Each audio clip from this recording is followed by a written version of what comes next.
to some of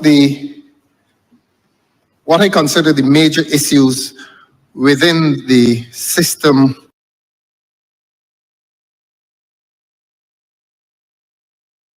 structure, except that we concede on the question of the curriculum, and I will explain that at some future point. We want to accuse the government of a lack of transparency in its treatment of the system of education in this country. We want to accuse the government of a lack of accountability. We want to accuse the government of having wasted millions of dollars in projects that have yielded nothing. There's no doubt that this government has started a lot of projects and that they have never completed them. And again, we spoke of this in relation to other areas in which government has management of public institutions. And we want to accuse the government of selling a lot of buzzwords in relation to education and education reform. Now, we began by saying that this ministry, of all the ministries, is allocated $700 million, and that there is a reason for that. And the reason is that Barbados, more than any other island in the Caribbean, has made and deliberately made a greater investment in education, one, than it has made in any other area of human life in this country. And it has made a greater investment in education per capita than most of the other islands. That was demonstrated when I was privileged to be a student at the University of the West Indies. And one of the first things we noted was that the complement of Barbadian students tended to be the children of working class people. The majority of students at that place were working class students, were the children of working class people, whereas the students from the other islands, and mainly the smaller islands, tended to be the children of middle and sometimes upper middle class parents. So that, again, what happened in 1961 is so significant, it is so revolutionary, and we don't tell ourselves enough about that. Yes, there are flaws, there are faults in the system, but what happened in 1961 is an event more significant than any other of the pivotal events to which I referred earlier. Now, it is now a matter of regret that we've had the estimates by this open format where the minister comes and he or she brings the public servants, and within the last 3 years, education has not been subjected to inquiry. And one must ask the question, why? If we recognize that the system is so important to this society, why hasn't the ministry exposed itself to the scrutiny of even self-congratulatory colleagues, nor even this office holder? And that is a matter of some suspicion, if not regret. And we ask this government, why has the Ministry of Education been able to amble along, and I use the word quite deliberately, amble along without public inquiry? And if you don't have public inquiry, you're unlikely to have public accountability. And this ministry has not given satisfactory public accountability. But I'm saying this ministry, this is one of the strangest events in the life of this country. We have grown used to a Ministry of Education and if you have two, and we've had two before, because again, it's so important, we are now, there's now this bifurcation, that's all I can call it, this bifurcation of education in Barbados at governmental level, and we're not sure who is who and who is doing what. One is not certain. We have this way of attempting to fix things that sometimes ought to be left alone. The BBC News has been starting with that sound probably for the last 100 years, and nobody has seen anything wrong with it. They do it. That is what you call a tradition. If something becomes a tradition because it has virtue, and I have not seen anything that is without virtue in relation to governmental involvement in education. You have a minister of education, and that minister deals with all areas of education, and if the workload is too heavy, you have a minister of state in the ministry, and it is so important. You probably have 2 ministers of state or 2 junior ministers, whatever you choose to call them, or as would have happened in previous dispensations, a minister and a parliamentary secretary. What is happening now, I think, is a little confusing, and I don't see a bright future. I probably should be shy about saying this, but I am being told that the performance on the Sunday Brass Stat Show did not give people any confidence that things will make any progressive change. This is a ministry that certainly requires more substance and less fluff, and all these plans and this mountain in labor giving birth to a mouse eventually. The same platitudes, the same cliches, and nobody is happy that we're on the road to any transformation that is needed in education. I want to accuse this government of having failed in education, where the predecessors such as Sir James Cameron Tudor, Sir Lloyd Erskine Sandiford, certainly men who made education what it was, these serious men. You commit themselves to the task of education, and they did it. For many years, I used to wonder, for example, why doesn't everybody have a 6th form? I mean, that was such obvious discrimination against bright people. You reach 5th form and you had to be scrambling all around trying to get into a 6th form school, and 6th form schools by definition had a greater prestige. And as an egalitarian, you always wondered, but why not 6th form? So I want to pause and commend Mr. Ronald Jones, who seems to have done it without much fuss. It was something that needed to be done, and Mr. Ronald Jones did it. So wherever he is tonight, if he's awake, he will hear me say that he is to be commended for making that significant change, that development in education in Barbados, where he gave 6th forms to schools, and it was more than an act of giving a 6th form. It was giving schools greater prestige and giving those schools a greater place within academia.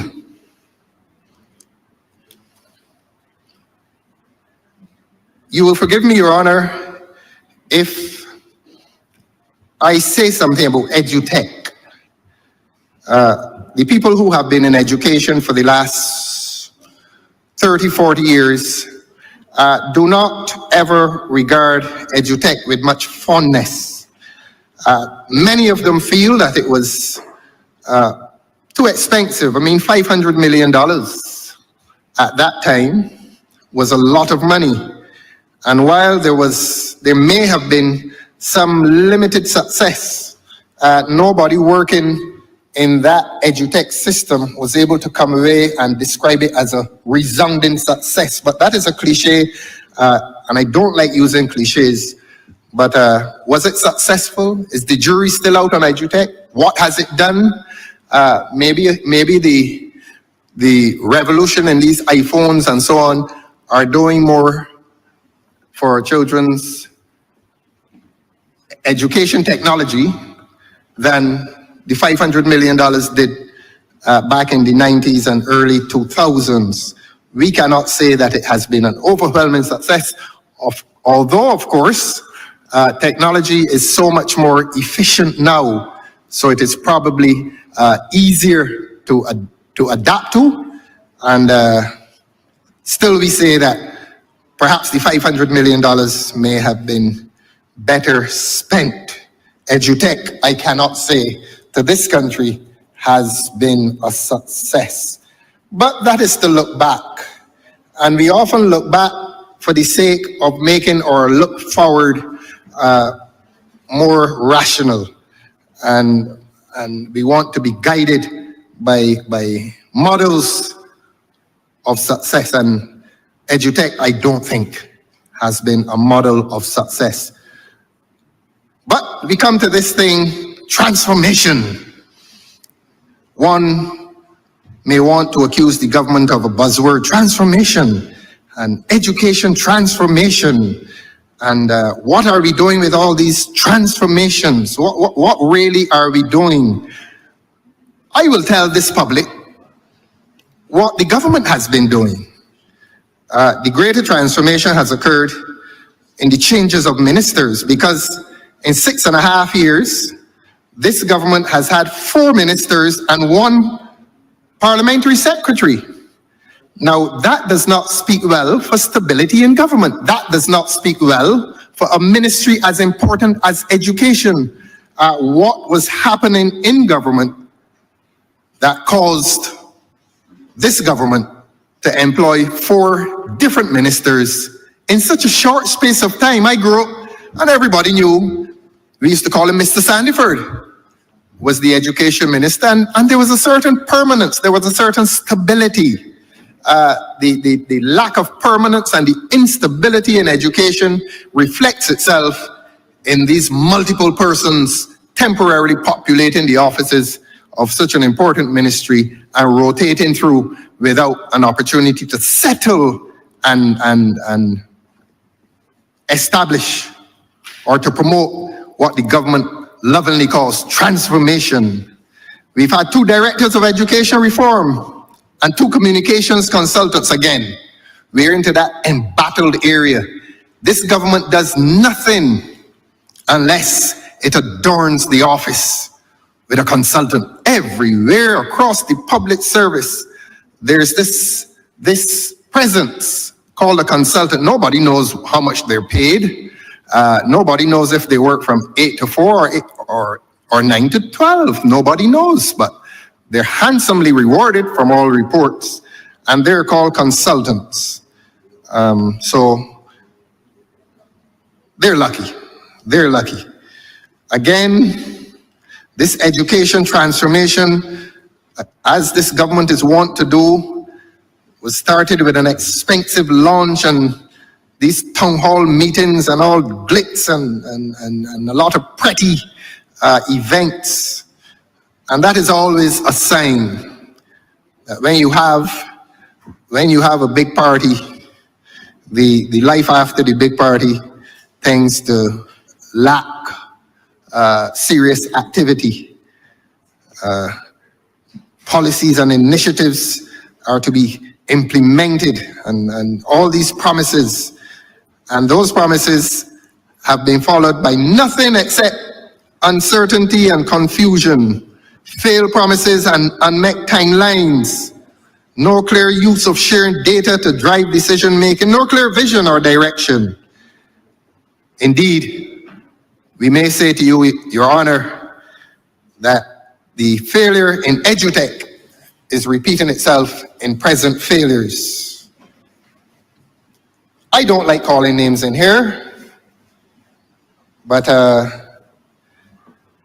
let me remind the people of this country through you, sir, as to the promises that were made over the last 3 years, only 3 years.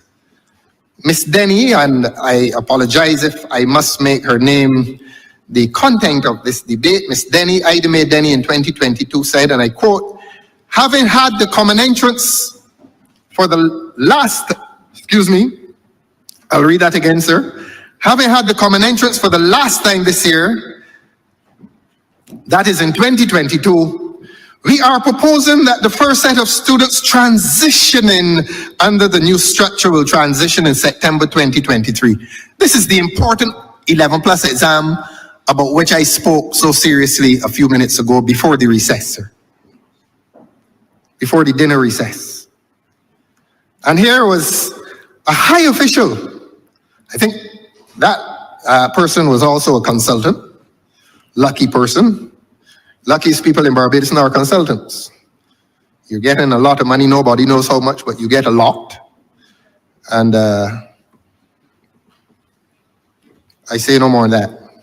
But here she was in 2022, telling the people of this country, the children, the teachers, and the parents, that the common entrance would be done for the last time this year, and that's 2022.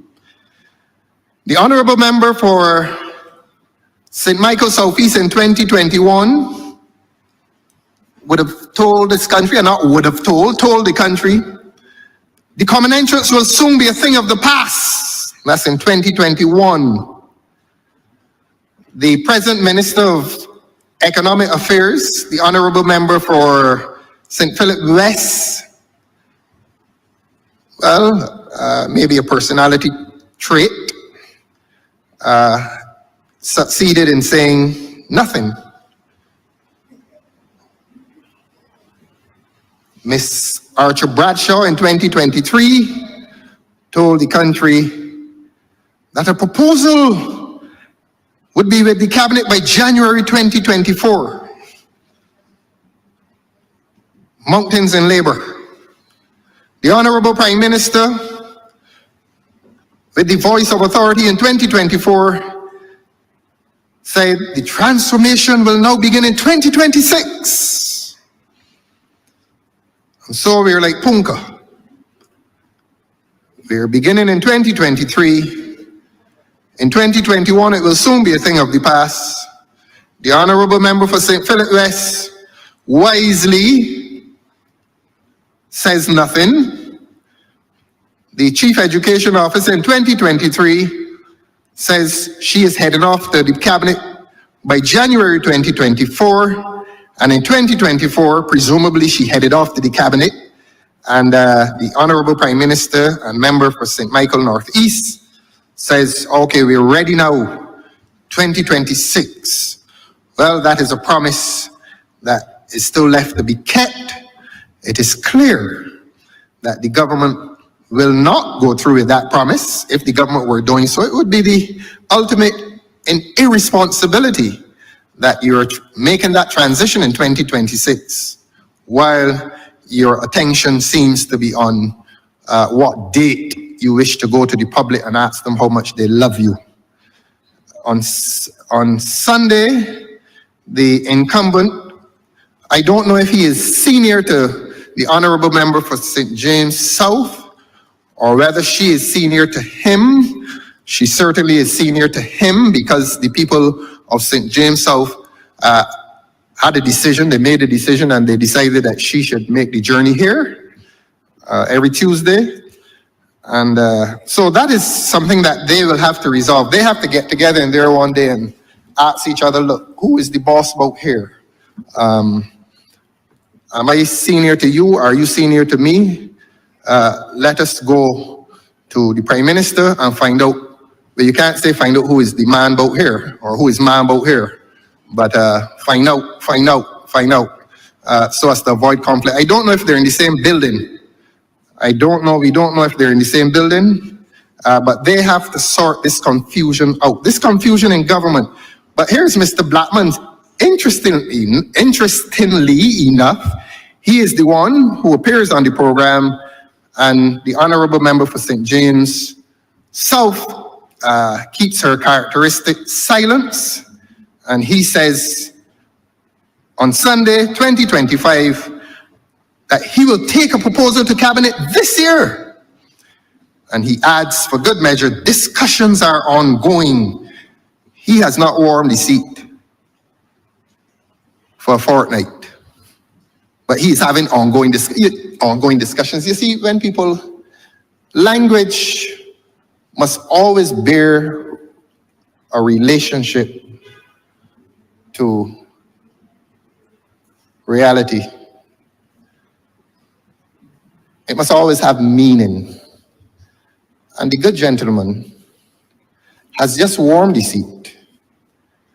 And he is speaking of ongoing discussions. So I don't know who came to him and on went, if that's a word. But language. What are you talking about? How could you have ongoing discussions when you just went into the people's place? Well, we don't know who is senior in there. As I said, he and the honorable member for St. James South will have to decide who is the boss in there. As I said, I don't know if they're in the same building. I hope they're not, because this government has, in recent times, been showing itself to be capable of much dissension. And I'm going to refer to that very shortly, because one of the other myths pervading the halls of public life is that this government is some very stable entity. And we have recently had two significant departures from the government, and it is not a matter for any major discussion. It happened, people say, oh yes, that just happened, and life goes on. We are still one happy band of travelers across the corridors of power. But there is still much dissension within this government. That is demonstrably evident. And we have said previously that it is none of our business. We are going to keep it that way. We know what we are about. We know what we are doing. We know where we are going. And it is only the goodly Prime Minister that will tell us when we are likely to get there. Since this government is jaded, this government is clearly a government in decline. This clearly is a government that is not relating to the expectations, the aspirations of people, and certainly in terms of education, this government has visited the people of this country with uncertainty. It is a very erratic government in terms of its policy. It has played games with the common entrance exam. I gave the testimony of a gentleman who regarded that common entrance as a life-changing event. And here is this government continuing to lose the trust of the people by being so uncertain in relation to an event which deals with the transfer of a person from primary to secondary school.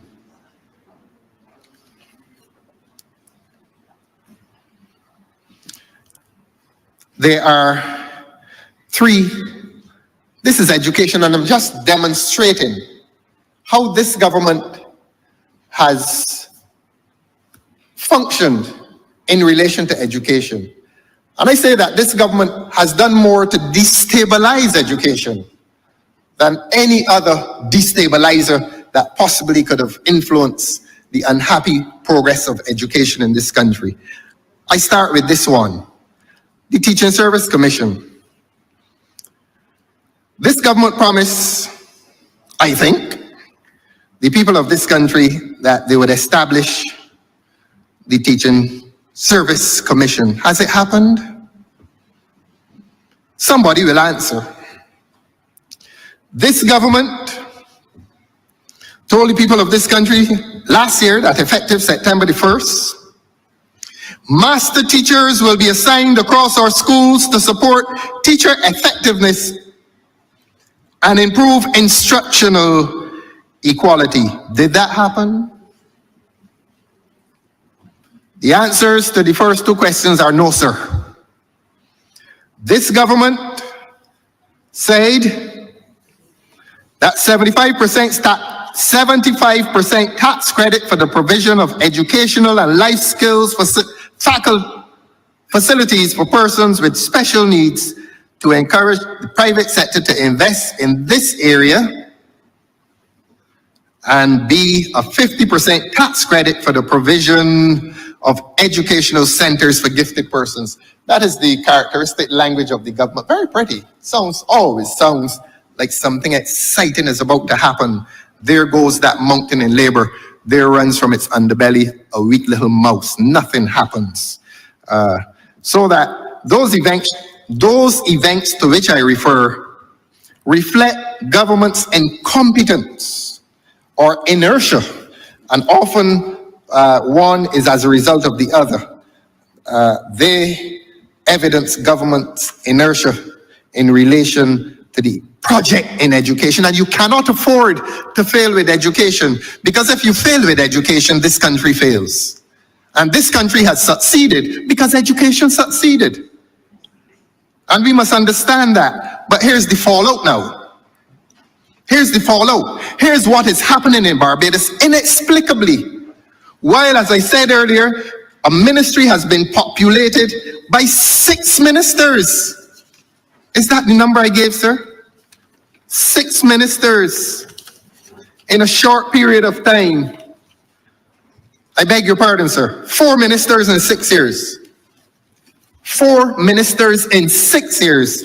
And here is how education has been treated.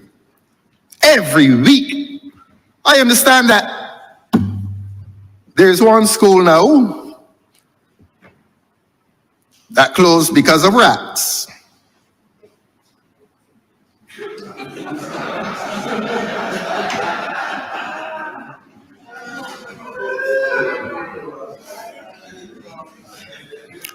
They're so predictable, Your Honor.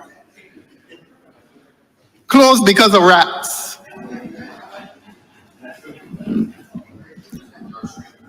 Sick buildings, plants, and properties. Every day, every week. Has it ever been like this? Or did you and I, sir, go to school in conditions that we found tolerable or acceptable in spite of the deficiencies? I don't remember that Wesley Hall was without its dust on the floor, but I suppose we were more hardy human beings then and we could endure it. But people now, children now don't play as much as they used to, so perhaps they're more susceptible or vulnerable to sick buildings and that kind of thing. But every day, every week in this country, there's sick building syndrome. And I say plants, the cow itch. How do these things happen? I don't understand it. Simple issues. And I hate to call the names of schools, but we held a meeting, a public meeting, very successful. This will distress the other side. Very successful public meeting recently. And right next to a school, in the middle of the term, the grass on what ought to have been a little play area for the children, the grass is high. This government in here came in here a few weeks ago and penalized citizens for tall grass. And government is the main offender. And I'm not going to call the name of the school because it may reflect on the principal and the senior teachers and so on. So I will leave them to live frustrated lives under the management of a government that simply does not care.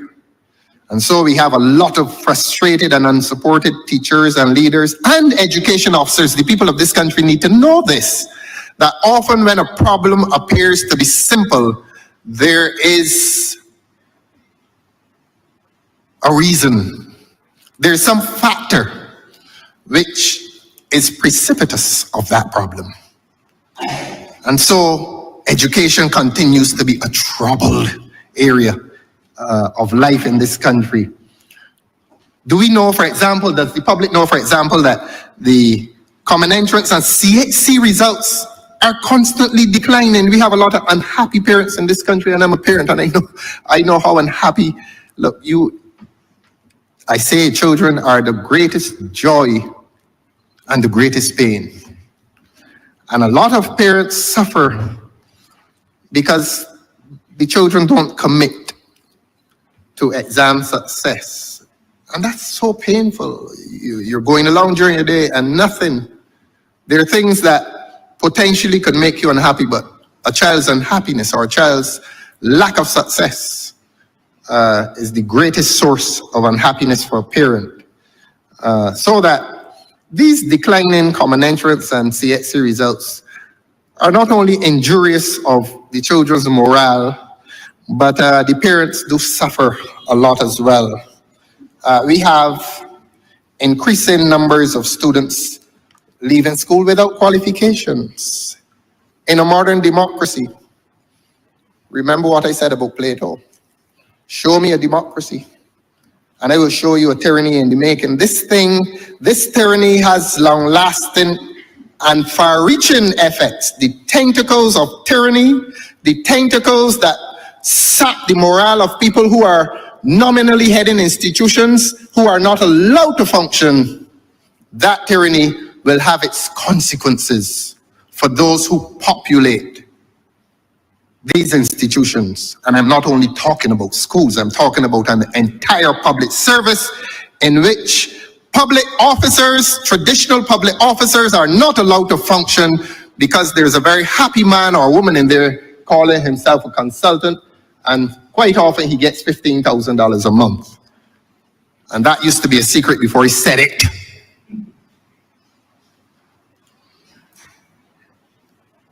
Violence in schools. This WhatsApp phenomenon would make you believe that every child at the average age, 13, 14, that they fight and pull each other's hair all day. So I hope it is exaggerated. I spoke to a young student some time ago, and he was saying, look, they really do it for the camera. But whether they do it for the camera or not, it is a problem. It is a problem that disparages an entire country, because people looking out are wondering, well, what's going on in Barbados? Or people in the diaspora must now be wondering, because they see them as well. What is happening with schools in Barbados? Where did this violence come from? And that violence, obviously, that school violence, obviously is connected to something else. The fights that take place are criminal offenses, as you know, sir. And what is happening in our schools? Have the teachers retreated? Have the teachers withdrawn?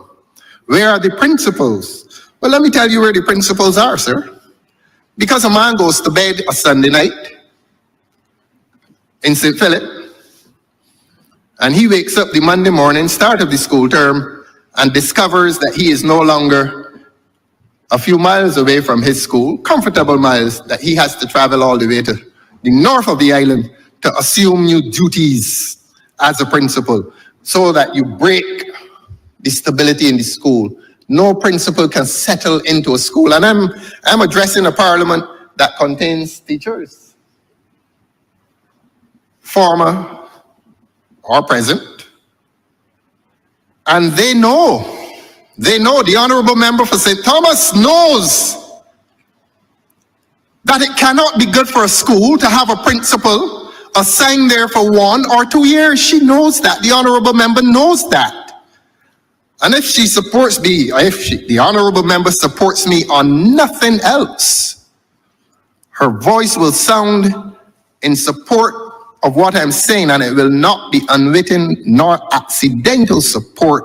The honorable member, I confidently assert, supports me in my thesis, my proposition, that you cannot and must not and will not have a principal transferred from a school after a year or 2. And that you do not wake him late in the night on Sunday night and place him in a different school. You're injuring the school and you're injuring the gentleman. Why do you do this? Why are these simple mistakes repeating themselves in education? Nobody knows why. Nobody knows why, sir. But that is how the government is functioning. Is it in keeping with the government's behavior of favoritism? That there's no space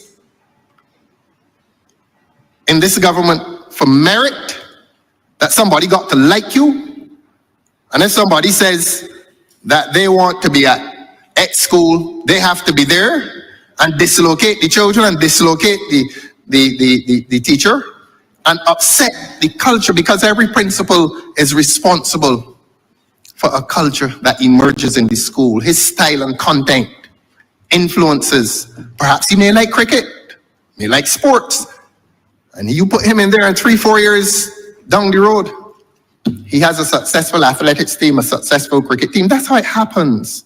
It starts with an influential adult. And that is not high philosophy. Everybody knows that. So that we're calling on this government to stop this arbitrary practice of just dislocating principles and scattering them across the educational system as if they're draftsmen on a board.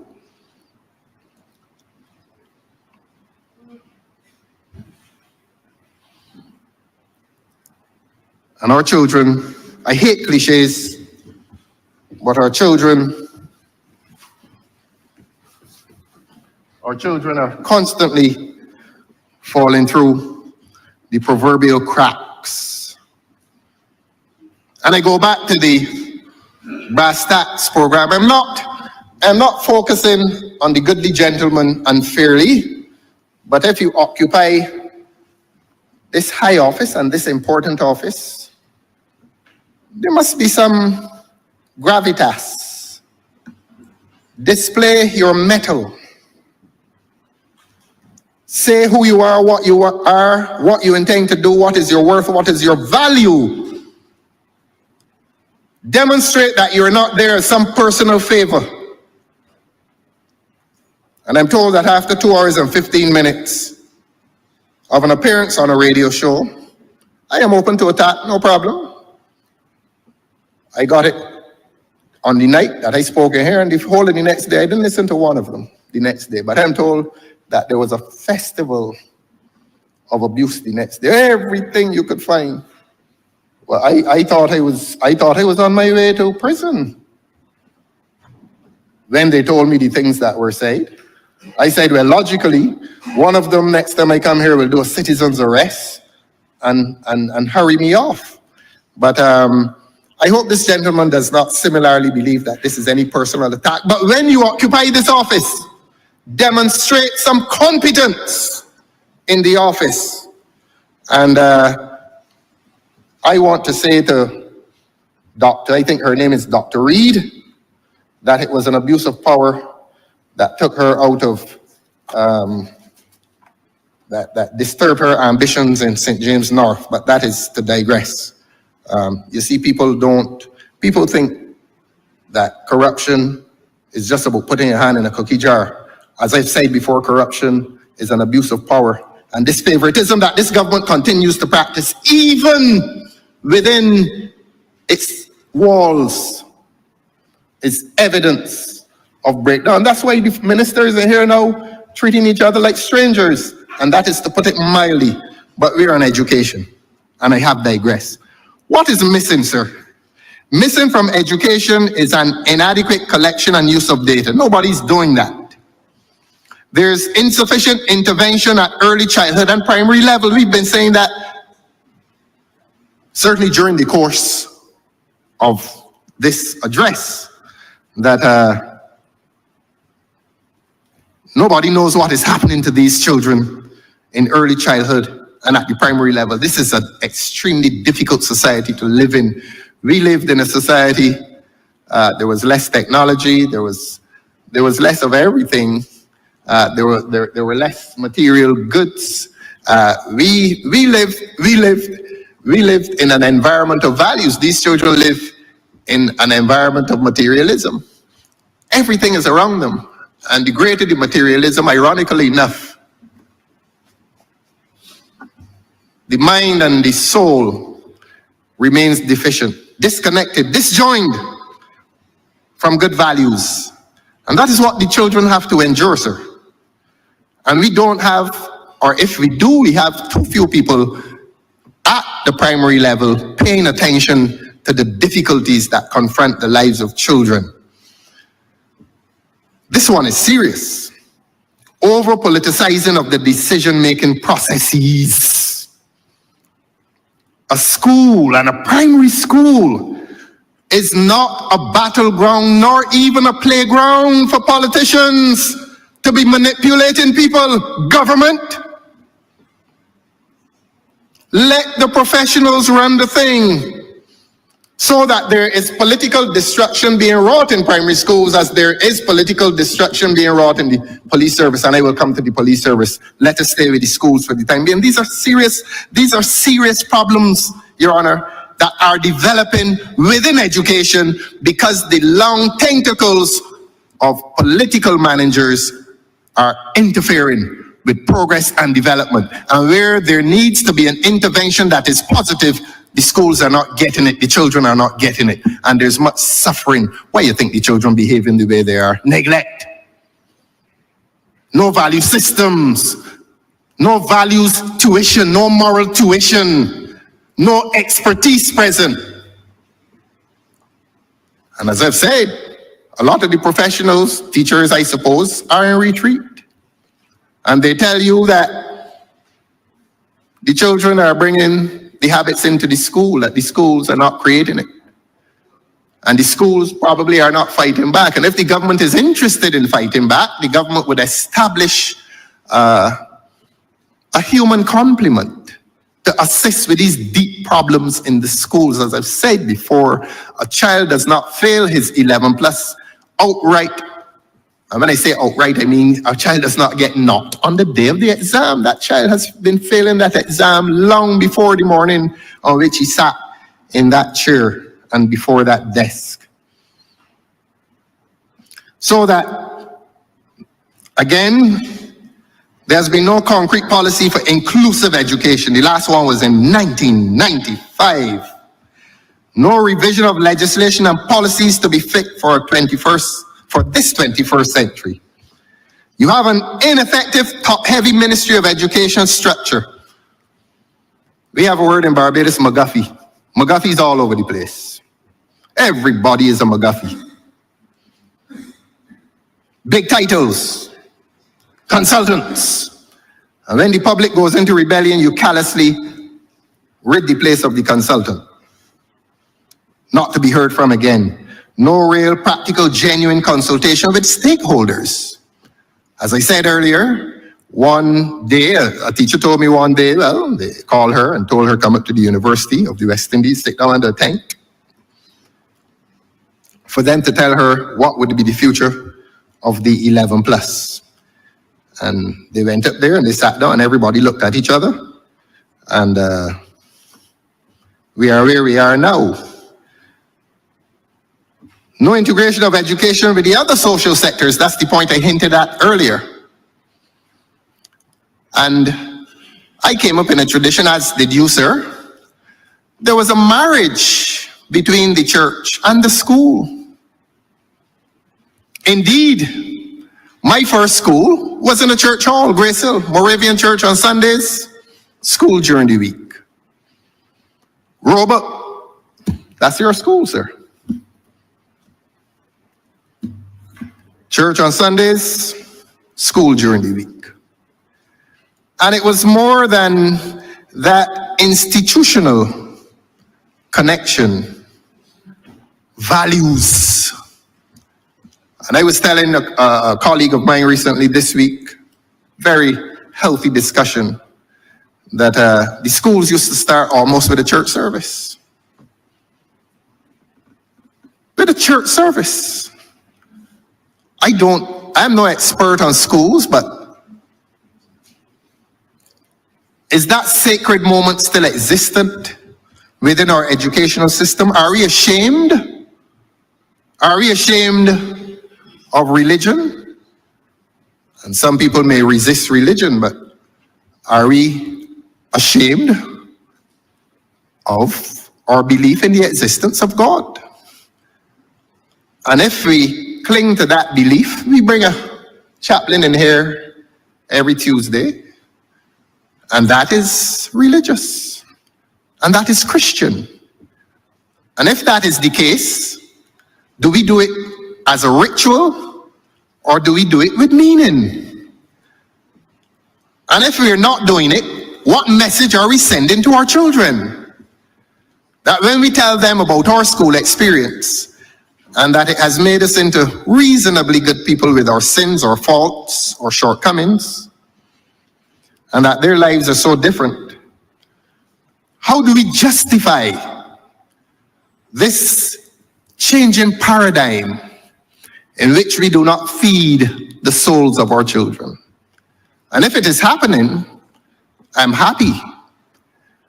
And the school at People's Cathedral will not mind that I say that I was extremely impressed driving in one day and seeing what looked like a real church service, and the children were in there with the adult members of the church. And I thought, this is such a beautiful start to the day. Such a beautiful start to the day. It must have impacted. I learned my Anglican hymns, not from an Anglican church because I'm not an Anglican. I learned my Anglican hymns and loved them from secondary school. Absolutely love them. It feeds your soul, sir. What is happening in the schools now? Anybody knows? I certainly don't. But I hope that our children are being encouraged. And I hope that the institution of education is being encouraged to restore the place of spiritual engagement. People are afraid of the word religion, of spiritual engagement, even if it is ethics.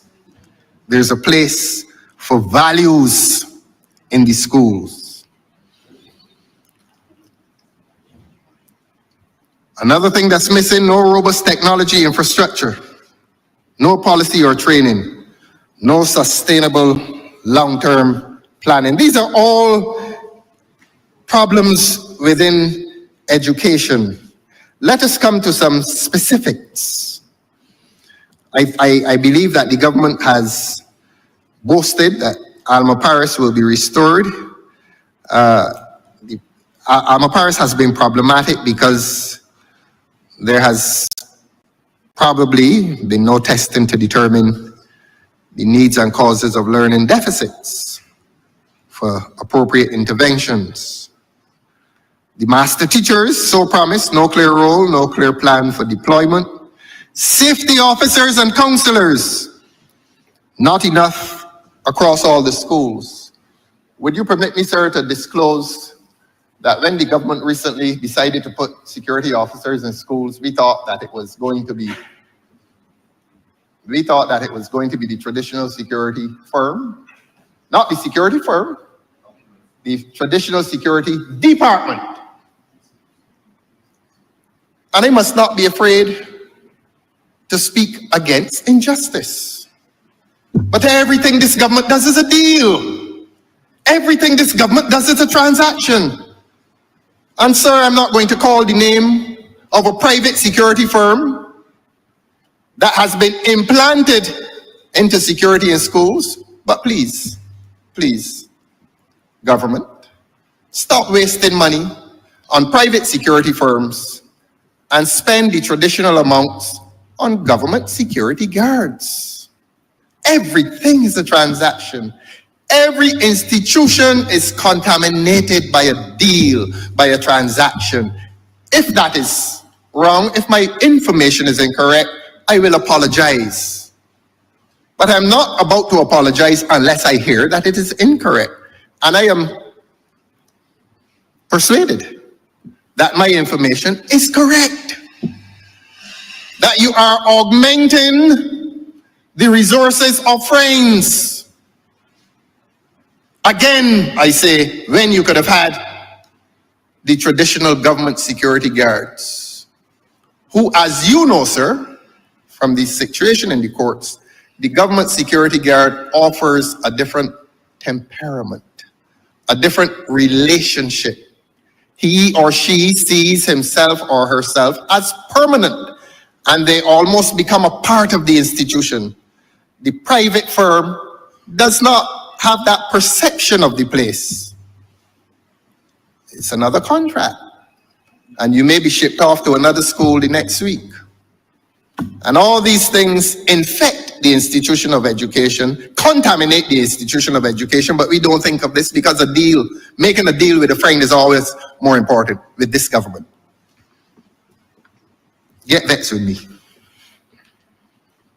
Teacher training. No curriculum reform or technology in place to use skills learned. Have to be retrained. So a gentleman or a lady gets trained He sits there, he stagnates, nothing happens, and the training goes. The effects of that training dissipate, and he goes back to who he was before. Digital literacy / robotics, no tertiary accreditation, no path afterwards, no decent internet or digital tools in schools. 30 years after EduTech.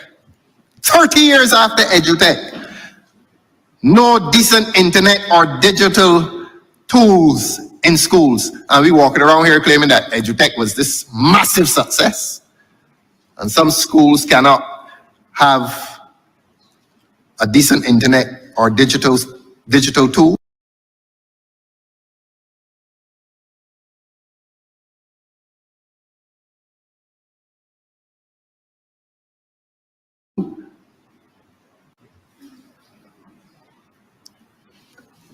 Well, I made reference to the national school.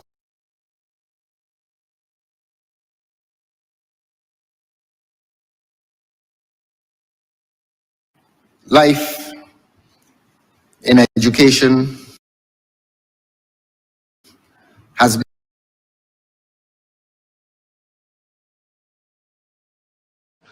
a lot of damage has been done. 4 ministers later, and what we heard on Sunday does not give cause for hope and optimism. Hope is based on faith, optimism is based on the evidence of faith, and we have no evidence that things are likely to improve in the schools anytime soon. I will end by, as I've said, the child who fails the 11+, there's insufficient intervention at early childhood. There's insufficient diagnosis. There are not enough counselors.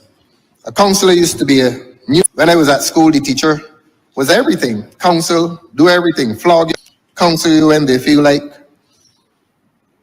But the secondary schools are following the same model as the primary schools, unhappily. And there are specialist teachers needed in this new age. It is not happening. What do we need to do? We need to improve physical and technological infrastructure at all schools. We need to empower educators, not empower criminals, empower educators and leaders at all levels, have supportive mechanisms for all students and parents. We need to strengthen communities in and around the schools, and that's interesting. We do that because traditionally there was an organic relationship between the school and the communities. The simple act of having a youth club in those good old days, and the president of the youth club or the secretary would go to the watchman on Friday night and ask for the keys, and you became a part of that building, and you returned the keys, and eventually you established a good relationship with, we call them headmistresses then, or the headmaster, and that revealed a true organic relationship between the community and the school. And eventually there would be some drive to clean the school, and the club would clean the school. Life used to be so good in this place. I don't know what has happened. And I hope that it is not this government that has happened to education in Barbados that makes it so problematic. We need to fortify the future with sustainable data-driven policies and programs. And I challenge this government to restore the terms leave for teachers. It became an issue in the last few days or weeks, this question of terms leave. That needs to be restored. There's burnout, there's fatigue. I once went to a secondary school to give a guest presentation. And I came away and I said, the teacher that doesn't come home burnt out, fatigued, really is not doing the job. I mean, it's the most difficult thing I'd ever done. The most difficult thing for a teacher to go there every day and to experience that, it's not easy. Salaries. Teachers need to be better paid, not only teachers, but policemen and probably nurses. Well, not probably. We need to increase counselors and school workers, social workers in all schools, implement early intervention programs, integrate continuous assessment, and that is not to do injury to the 11 plus or the structure of the 11 plus. We need to provide career and academic paths at the upper end of the secondary institution. We need to strengthen the National Youth Service. I understand that this government has had a youth policy lying down dormant for over 2 years. Nothing has emerged. Revisit the curriculum at Erdiston Teachers Training College. Later on, you will hear me say something about the BDS sports program. Its disbandment has been a major mistake made by this government. And so, Your Honor, those are my submissions as they relate to education in this country. It is too important to become a distant cousin of success, and we ask this government to pay serious attention to education in this country. Ranking second to education is health.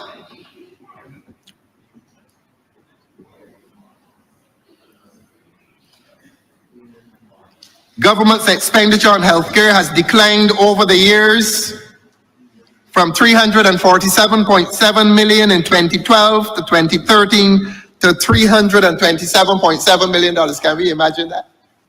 Can we in Barbados imagine that the allocation to health has declined? This continued decline in the government spending on healthcare by and large underscores the constant outcry by the public about the quality of healthcare delivery in the country. In short, people are dying in A&E, and people are dying in A&E because the system there is deficient. We don't blame the people who work in A&E. We blame those who have designed the system. And so the crisis at the Queen Elizabeth Hospital needs to be resolved. The QEH remains overburdened with patients forced to wait days for treatment due to administrative problematics. That's the way I would put it. And despite the government's repeated promises, healthcare delivery continues to deteriorate, with Barbadians paying the price for the administration's failure. The price of that failure is death. I am hearing too many reports of people dying in A&E. People used to die with dignity on the ward, or they were sent back home and died there. Why are so many people dying in A&E? Why is there a problem that can be fixed that is not being fixed? I am standing a few feet away from the junior minister in health, and I would hope that he would devote some of his time that he is allocated when the time comes to tell the people of this country, using his privileged position since his senior minister is in the other place, but ironically a part of a duumvirate. His senior minister is the second most powerful person in this government. I have said this last year, I'm saying it again. That is one of the ironies of government in this country, that the second most powerful person in government is a senator. And when the reshuffles are coming, people are beating down his door asking him, save me, save me, save me. I don't wish to go. And he talks to the person in charge, and their lives are saved.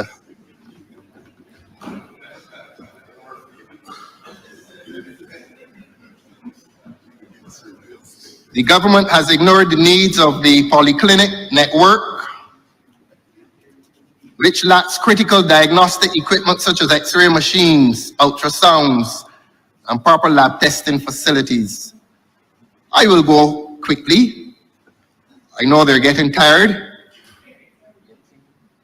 The government continues to underfund healthcare allocating a mere 2.71% of GDP to the sector, far below international recommendations.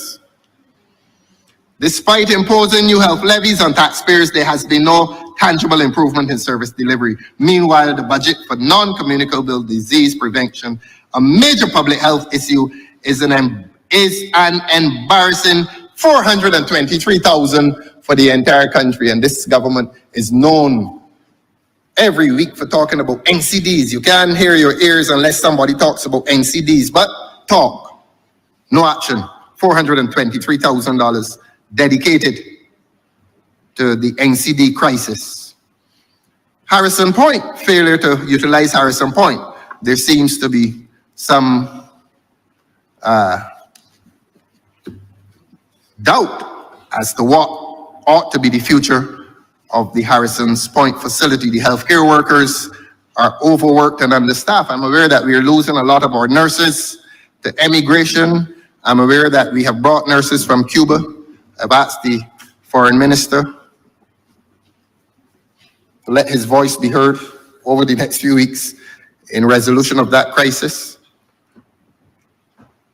But we're bringing nurses from Ghana, and still the problem has not been solved. There's neglect of elderly and dental care services. Our old people are suffering because this government is reducing the allocation on health. It is as serious as that, sir. This government is reducing the allocation on health. But I paid homage to my party today, and I am grateful to be given the opportunity to speak not for myself but for our party. And I'm happy to share with this public of this country what are the Democratic Labour Party's solution for a new vision for healthcare. That there will be proper investment, and by that I mean not only financial but manpower, human power investment in healthcare to at least 9 to 11% of GDP to meet the needs of the population. The figure that I referred to earlier, 2.71%, is woefully inadequate. The DLP will fix the primary care system, fully equip polyclinics with diagnostic tools and essential emergency care resources to reduce pressure. That is logical. You want to reduce the pressure on the QEH.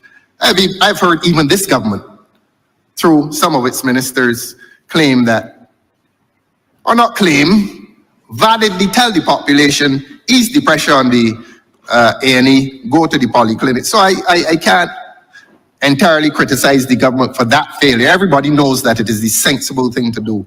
But the Democratic Labour Party will institutionalize that system. Restore proper hospital administration. Look, this hospital has been mired in political intervention. We now have another Superman up there.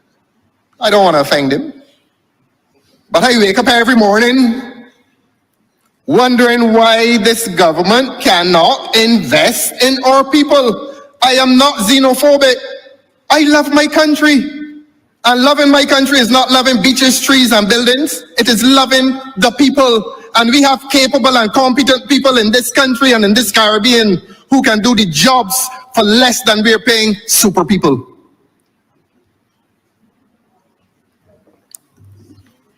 Yes, the people of this country are entitled to indignation. They're entitled to express that indignation. What is wrong with this government? Why the self-doubt? Why the negation? What is this magic that needs to be done at the Queen Elizabeth Hospital? Is it the same magic that was done at the BTMI before it was rescued? And this government sits silently, as if they've discovered something that mankind had not seen before. A lot of competent people. I said it before. First degree, second degree, master. Well, second degree is the masters. PhDs, all up and down this world, some having originated in this country. And again, the phrase, oh, we're going to hide hunt. I thought I was reading Phantom. Somebody's hate hunting, and you come with a Superman, and he will solve all the problems that exist on the Barbadian landscape. Look, try and get some Barbadians or Caribbean people back at that hospital. This is cultural work. And cultural work cannot be properly and effectively done unless you have people who are immersed in that culture. And this is not to disqualify a Barbadian from working in England. This, however, is to protect the Barbadian aspirant in this Barbadian environment. Continue on your merry way, government. You are losing the confidence of the people who install you where you are.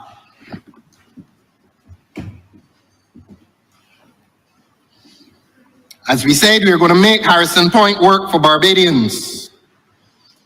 Convert Harrison Point into a secondary hospital to ease the burden on QEH.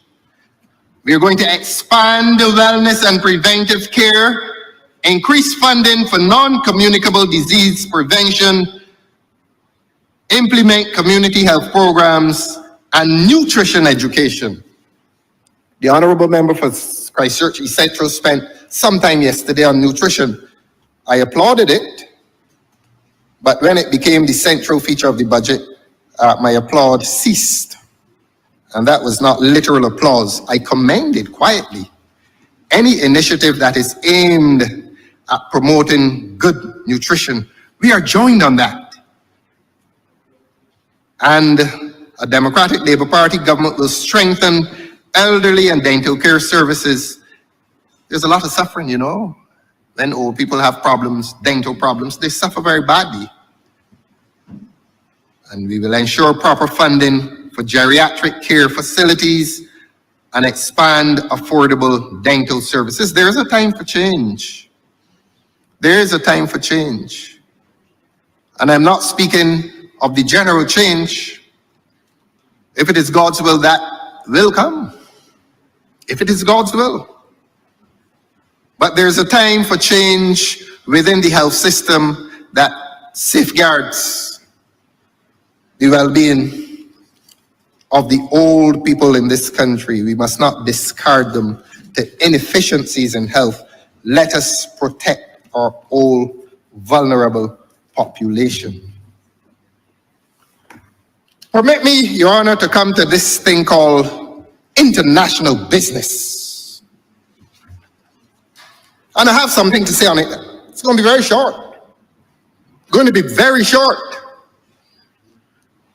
The public does not know that international business, the presence of international business is responsible for at least 65% of the total taxes collected on incomes and corporations in this country. It's as important as that.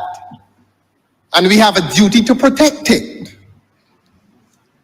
And I wonder sometimes if we are doing enough, or if the government is doing enough to protect it. At least 95% of the companies involved in international business are from Canada and the USA. And I urge the Honorable Member for St. James Central to find himself traveling less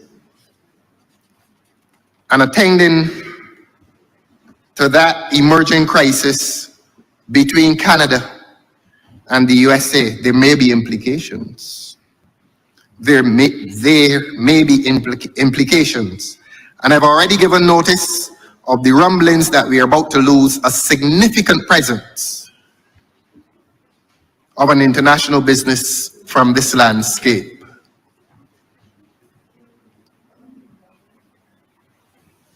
I will try not to raise my voice though, when I tell the people of this country that this Barbados government is paying a French tax advisor to the Prime Minister. I'm going to surprise every member of this government now, because the members of this government do not know what is happening at the top. They do not know. And I started on the theme, show me a democracy and I will show you a tyranny in the making. We are paying, and I say we, this government is paying a French tax advisor to the Prime Minister $1 million US a year. And the faces are surprised. The leader of the opposition has to bring information to the members of the government. And some of them vex. Some vex, some surprised, some indifferent. $1 million US, $2 million Barbados dollars. And we got a lot of people in this country that can give the same advice. So that when I speak of self-negation, it wasn't only BTMI, it's not only the Queen Elizabeth Hospital. There's a general trend that this government is rejecting its own qualified people. We have people qualified in this country to give the same advice and possibly better advice. Tax advice. Why you think we've had all these international business companies around here being serviced by Barbadians who are capable and competent to give the same advice and better advice? And we picking up $1 million belonging to the taxpayers of this country and giving to a French tax advisor. I asked the question, do we have any tax advisors available locally? The answer is yes. Why aren't we using them, government? And I'm not addressing this to the members of this cabinet who have just found this out.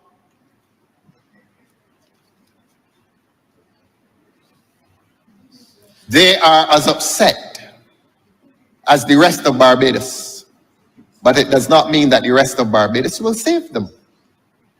Because as a cabinet, they become complicit. It is called collective responsibility, and every member of this cabinet is now collectively responsible for the fact that we are paying a French tax advisor $2 million per year to do something that a Bajan can do.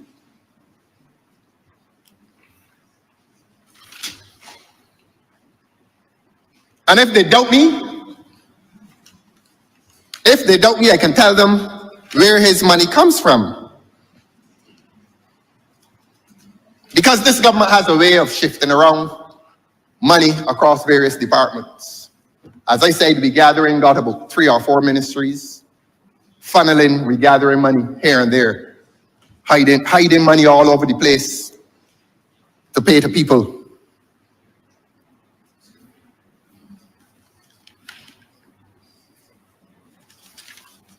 I will educate this government, the members of this cabinet, further, and tell them that the $2 million paid to that French superman is paid out of Invest Barbados.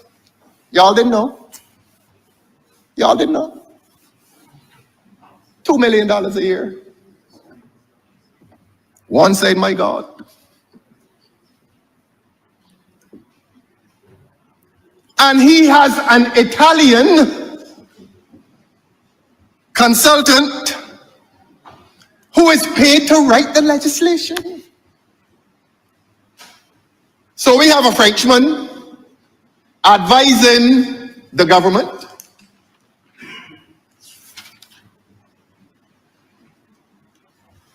On tax. And he has brought an Italian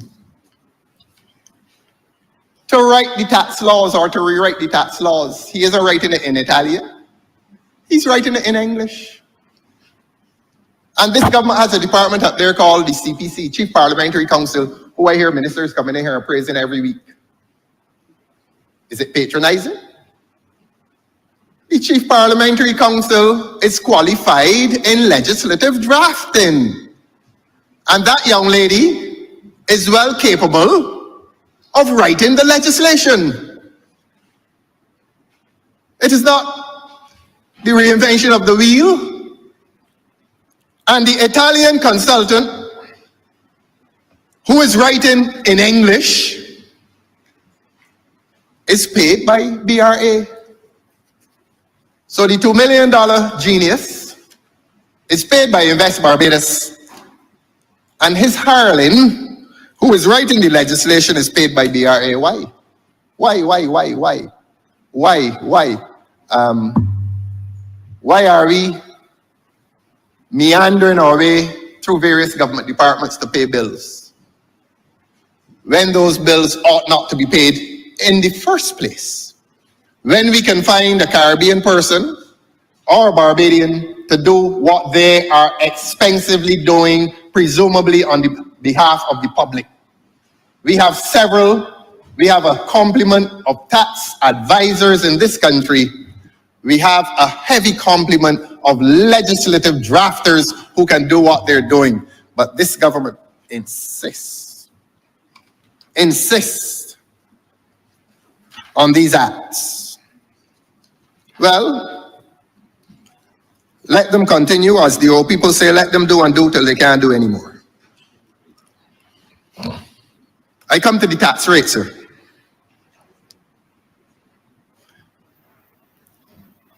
The government moved the tax rate from 2.5% to 9%, and that resulted in the flight of some of the companies.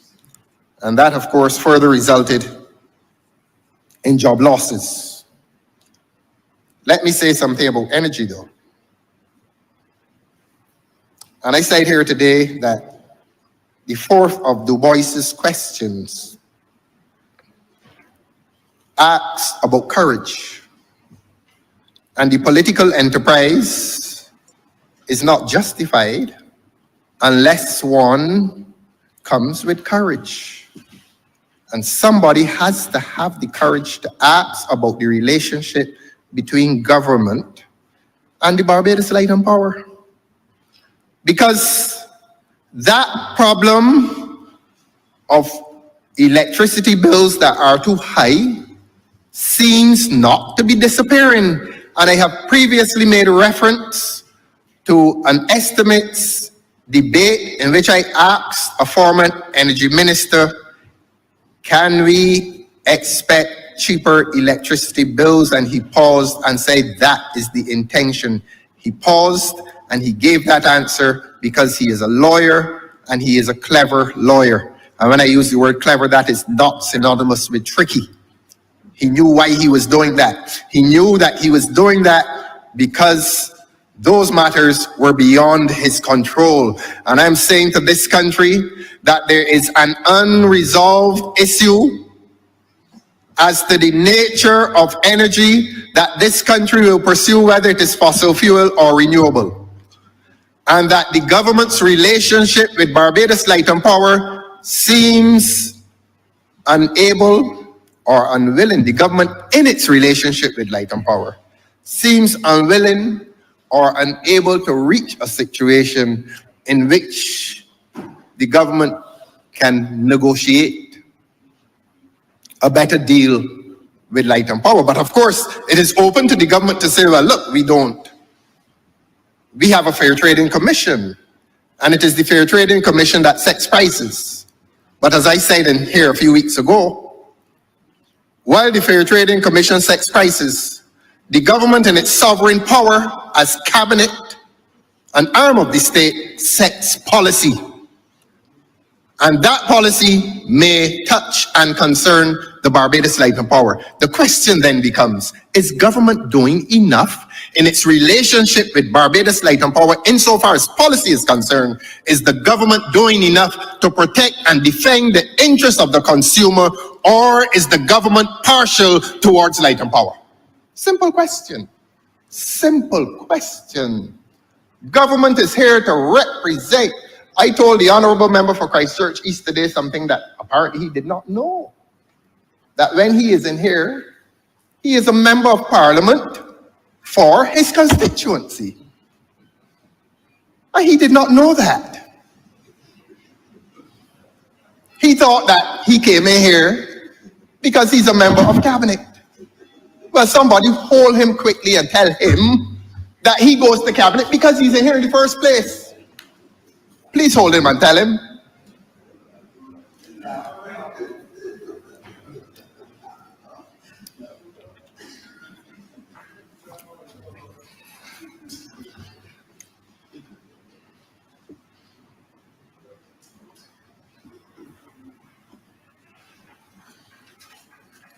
something has to be done. Something has to be done in terms of electricity prices. They're too high in this country. Too high. And the people of this country feel aggrieved that the well-to-do have had access to the grid in terms of their photovoltaic systems, and the little poor fella cannot now get access to the grid. Something is wrong. And from the mouth of the member for Christchurch East Central yesterday, there's some new company that will be established, I presume and assume, to sell electricity to other persons outside of Light and Power. I don't know for sure. But what I know for sure is that this government brought legislation here a few months ago to remove CAIPO, C-A-I-P-O, that's the acronym for Corporate Affairs and Intellectual Property Office, to corporatize what was previously a department of government and to make that a separate entity, which will be run by a board and a CEO. And at the time, I asked the government to explain for the people of this country Section 8. I never forgot it, Section 8.1b of the legislation. I've never seen or heard the likes of it. And Section 8.1b of that legislation say that a chairman of that entity, I think they call it Business Barbados, a chairman in relation to the management of contracts may remove the management of contracts from the CEO and the senior staff, take that contract unto himself or herself and deal with it. So that when I use the word corruption, people thought that I was talking about stealing money. I am talking about the abuse of power, and this institutionalizes the abuse of power. That you allow by legislation a CEO to enjoy the discretion of removing executive powers from a CEO, taking those executive powers unto himself or herself for management of contracts. You know what management of contracts involves. Money, hiring people, hiring contractors expensively.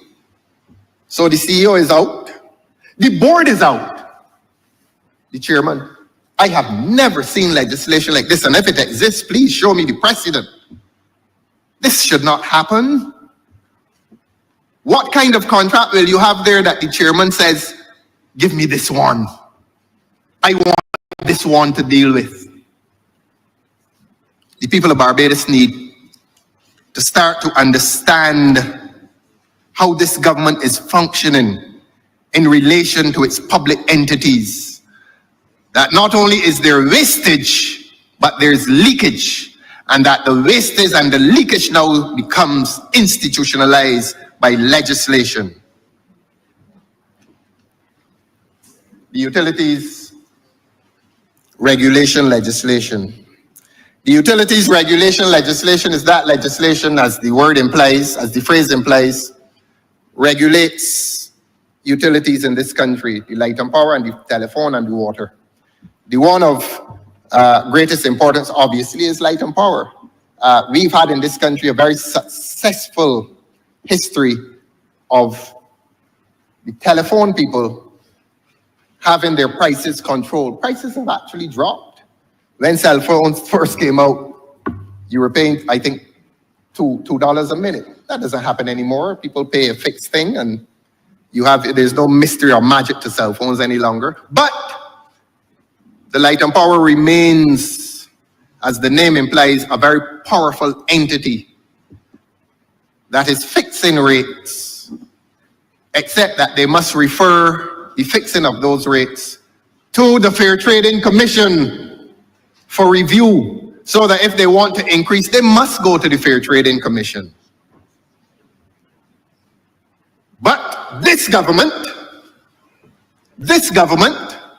changed the legislation not once but twice to give the minister discretionary power to determine whether matters of rates increases should go to Fair Trading Commission. It was an intervention.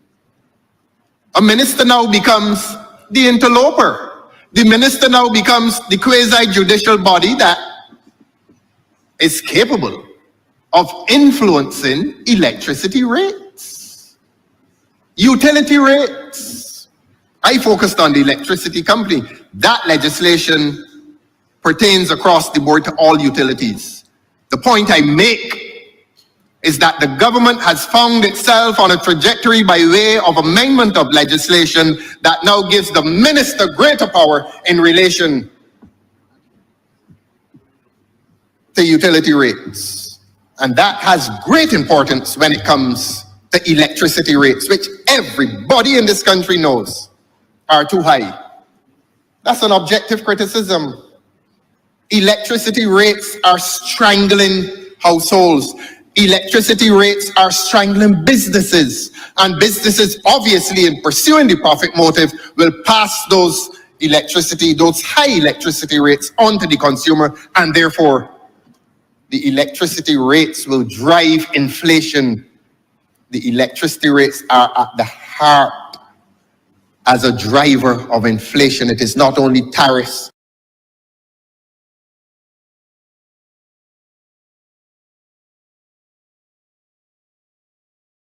Around the necks of the people of this country. And when I say the people of this country, both corporate and human, and something must be done. Some resolution must be found in relation to high electricity rates. Some resolution has to be found, and no government can maintain its credibility.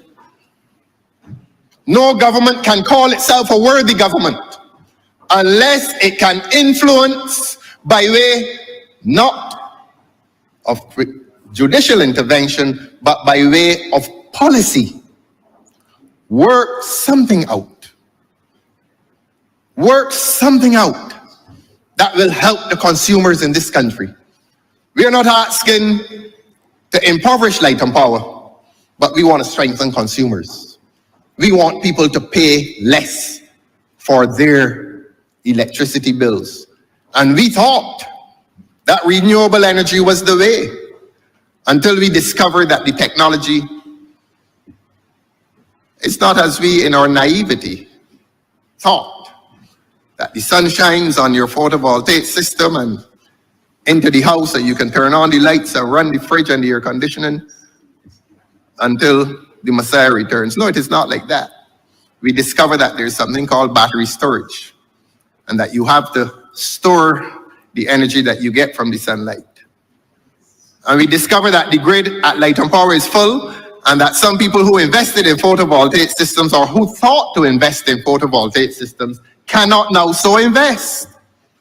That it is futile. That, as they told Mary and Joseph, there's no more room in the inn. And the stable of inflation is oppressive. It is most oppressive. Something has to give. Something has to be done. Are we as a country going to commit entirely to renewable energy? Or do we risk fossil fuel upon the eventuality that it will become cheap or cheaper, with the occasional increases? And one of our senators has championed the cause for the reduction of fuel prices over the years, and I want to commend him for that, as indeed has Senator Worrell dealt with the matter of health in shadowing that ministry, and doing so in a way that is admirable and nothing short of admirable. But where's the consumer in relation to high electricity bills? And as I've said, the consumer is both corporate and domestic, corporate and human. Nothing seems to be happening that is in the interest of the consumer in this country. And I came in here a few weeks ago and charged this government with misrepresenting the interests of the consumer. And I recorded the dialogue. I recorded it. In one of her rare visits to Barbados, the Prime Minister came in here, having heard that I had, a few minutes earlier, accused the government of being in bed with light and power. And I have a right to say that. And beyond the right, I had the courage to say it. It was an accusation leveled at the government, not at light and power. And here's what the Honorable Prime Minister said to her colleagues in my hearing. Tell me, I quote, tell me, and I don't, in fact, I'm going to ask him. I remember it well, it's on the video, there is a video that went around Barbados. Standing between the honorable members for, I think, and St. Peter. Yes, right out there. Tell me, in fact, I'm going to ask him and put him to the point. A government that is embedded with Barbados Light and Power would got the Light and Power waiting for a license for 6 years. Now that was very interesting. And I think the Honorable Prime Minister knew that it was very interesting. And therefore she knew, the Honorable Prime Minister knew that she quickly had to add, as we follow the law and the processes. Now, when we deal with the first portion of that sentence, a government that is embedded with light and power, would got light and power waiting for a license for 6 years, is the grant of a license a punitive measure? Is it? Does this government function in a punitive way when it comes to the grant of licenses? I will move on to the second question that the learned and honorable Prime Minister asks. A government that is embedded with light and power could got light and power waiting for a decision or a rate increase that it has not had in over a decade. It doesn't even make sense, said the learned and honorable Prime Minister. That second question reveals so much. I repeat it. The honorable Prime Minister was asking me if a government that is embedded with light and power could have light and power waiting for a decision on a rate increase that it has not had in over a decade. The government does not. The government is not responsible for giving decisions on rate increases. That is the legal responsibility of the Fair Trading Commission, unless, of course, the Prime Minister was unwittingly admitting that, or saying, I'm not going to say admitting, unless the Honorable Prime Minister was saying by implication that the Fair Trading Commission is subject to political influence. And I hope the Honorable Prime Minister was not saying that. But the Honorable Prime Minister asked me the question, could you say reasonably that I'm in bed with them and the government has them waiting for a decision on a rate increase? It is not the government's function. It is not. It is the Fair Trading Commission's function. And as I said before, and I ask again, was that a statement of influence by this government over the Fair Trading Commission? I say no more on that. I say no more on that.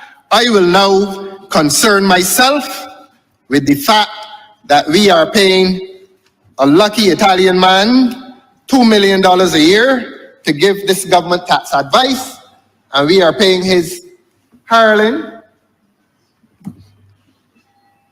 a large sum of money, an Italian, to write tax laws in English. I will be very brief on foreign affairs and foreign trade. And because I'm brief, does not mean that I will be anything other than brutally honest.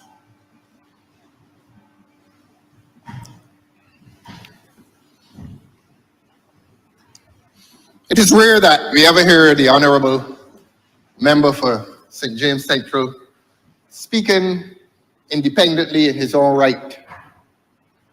as Minister of Foreign Affairs or Foreign Trade.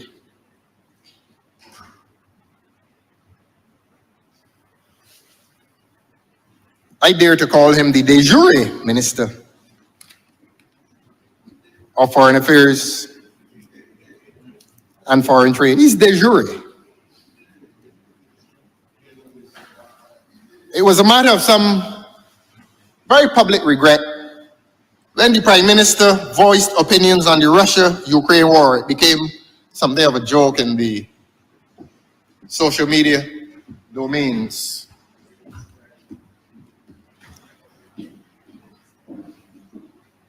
And it was a matter of some public regret when the Prime Minister unnecessarily voiced opinions on the crisis in Gaza,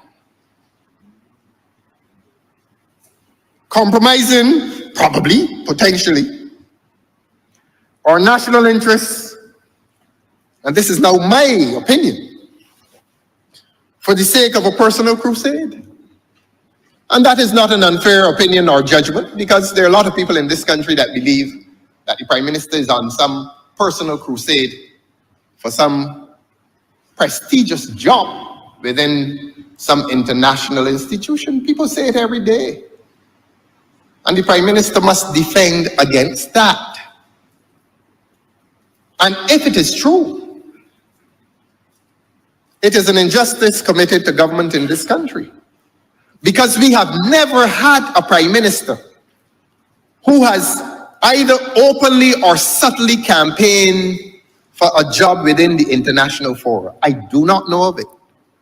And so we are prepared to give the Honorable Prime Minister the benefit of the doubt and to say that we believe that the Prime Minister is committed exclusively to Prime Ministership and leadership of this country. And we want the Honorable Prime Minister to come and tell Barbadians that she is not interested in any job within any international agency. Too many people speak about it, and I am going now to blame those people and ask them on behalf of the Prime Minister of this country, please do not accuse our Prime Minister of having ambitions within any international agency. It's unfair to the Prime Minister. It really is unfair to the Prime Minister. And so when the Prime Minister involves herself in dialogue relating to Russia and Ukraine war and to the crisis in Gaza, unnecessary as it is, please stop accusing the Prime Minister of doing this as part of a personal crusade to assume leadership of an international agency. You're being unfair to the Prime Minister. And if that were so, if that is so, you are saying to the Prime Minister that she is less than committed to the affairs of this country. We know that the Prime Minister is well-traveled. We know that. But is that sufficient evidence of a lack of commitment to the affairs of Barbados? Even if that is expensive travel? Even if the costs of that travel remain undisclosed? Even if this country is not told that the Prime Minister has left and that we find out only when we come in here and refer to the Honourable Member for St. Michael's Southeast as the acting Prime Minister, that is what public life in Barbados has reduced to at this point. That a Prime Minister now leaves this country often, and GIS is not activated to tell the nation of Barbados today and Barbados Advocate in the good old days. Every time a Prime Minister leaves the country, the people are told it is not a courtesy, it's a protocol. And I dare say, it accords with constitutional rule. This country must not be without a Prime Minister, either full-time or deputy acting Prime Minister. That is within the constitution of this country. So that when we have a Prime Minister leaving the country and the people are not told, you are putting constitutional rule at risk. The people of this country must know who is the Prime Minister every minute of every day. And we don't have to come in accidentally to Parliament to find out who is Prime Minister. So I say not only is it a breach of a courtesy, it is a breach of a protocol, and it is an offense against the Constitution of this country when the citizens do not know where the Prime Minister is, when she travels, when she leaves, when she comes back, and too many jokes are being made against your Prime Minister unfairly. Unfairly, perhaps, because of these travels, but if there is any blame that the Prime Minister must take, please tell us. Please tell us when you're at the airport and where you're going and when you come back and what you brought back and what the loan was for. And after you've brought it back, have you spent it in the manner stipulated by the lender? Please tell us. So too much is going on in this country, Honorable Member for St. James Central. That is wrong. Too much is going on. That is wrong. And it is going on while the Honorable Member for St. James Central struggles to function in the office in his right as Minister of Foreign Affairs de jure.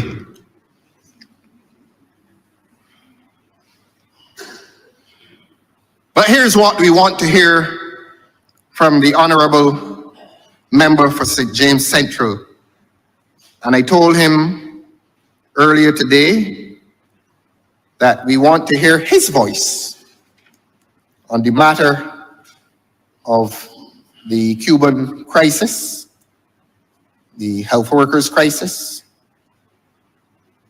We want to hear him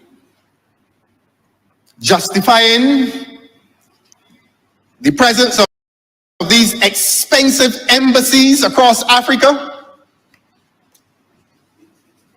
Kenya,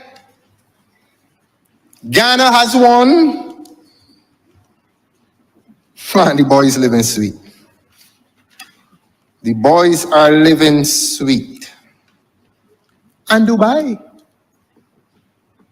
And Dubai. And the Honorable Member for St. James Central is not nervous. He is known for a life of courage in his politics.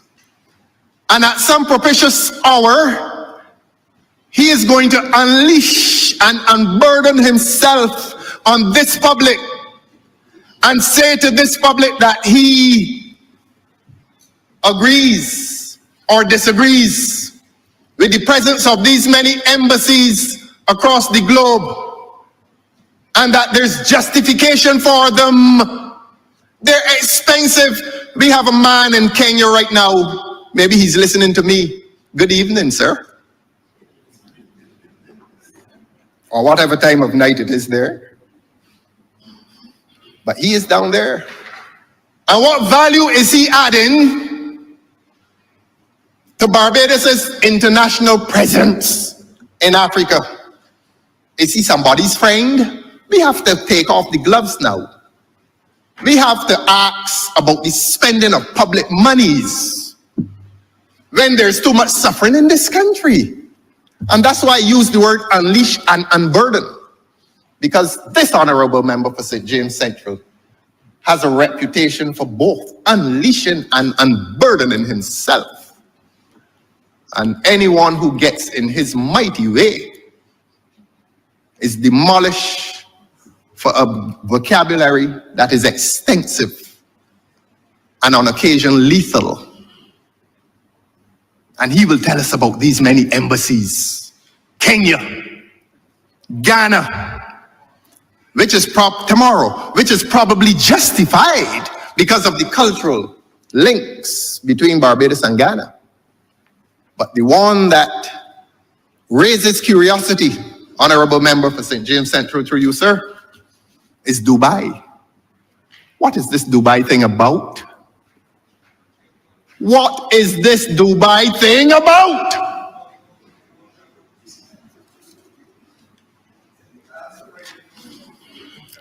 And I apologize to the honorable member because on Friday I could not be here. And it was not a deliberate absence. I genuinely could not have been here. And I was sorry that I did not seize the opportunity to ask you that question.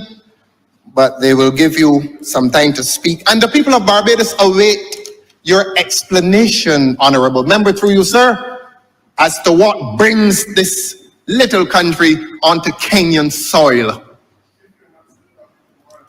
and onto Ghanaian soil. I'm going to finish just now. And most curiously, onto the soil of Dubai. This morning, or earlier this afternoon, it felt like this morning to be honest, I saved this government information that was potentially embarrassing to this government. I am not without some compassion, and the public may well find fault with me for that sense of compassion.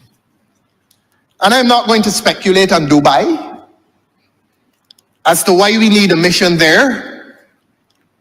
And the honorable member for St. James Central knows, or may know, and to be fair to him, he may not know why we have an embassy in Dubai. He may not know. But there are people in this country who know. They are. And please, honorable member, through you, sir, do not become nervous.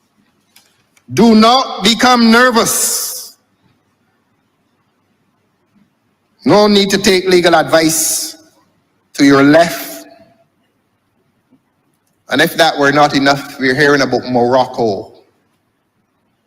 We're hearing that an embassy is to be opened in Morocco.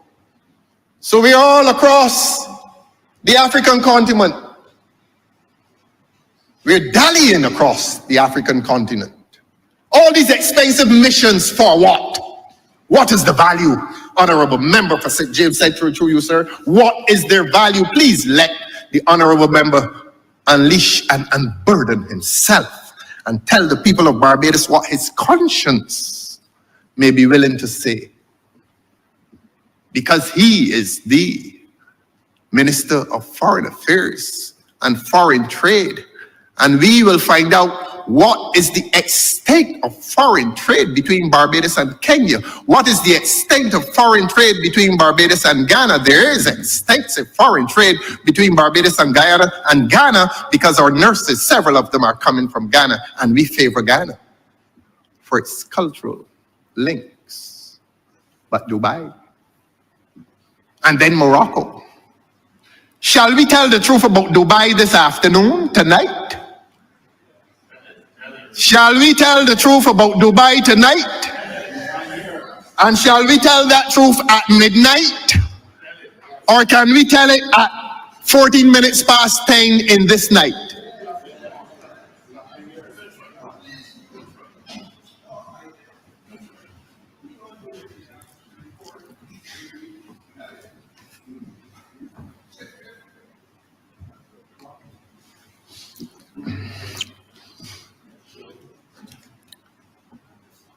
In Barbadian parlance, they're frightened. They're frightened. They're frightened. Don't mind the noises. They are afraid. They are afraid. Sit comfortably, friends. Sit comfortably. Sit comfortably. I will give you yet a little more time. Let me see how you will compose and comport even yourselves. But the questions about Dubai loom large. They loom large.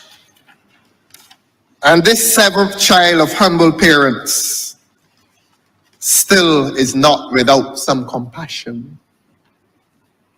And so I will let you rest a little easier. A little easier. No, it's not drama. It's not drama. And you know why I'm not saying it? Through you, sir? You know why I'm not saying it? I don't have anything? Because some of them are innocent.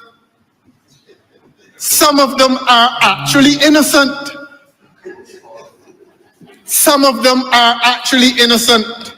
But the public of Barbados, a time comes very soon when Dubai will reveal itself. The Dubai experiment, the Dubai expedition will reveal itself soon and very soon.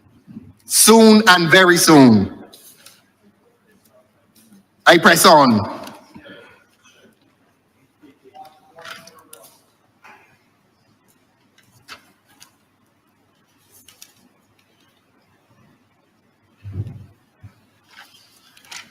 I say to this country that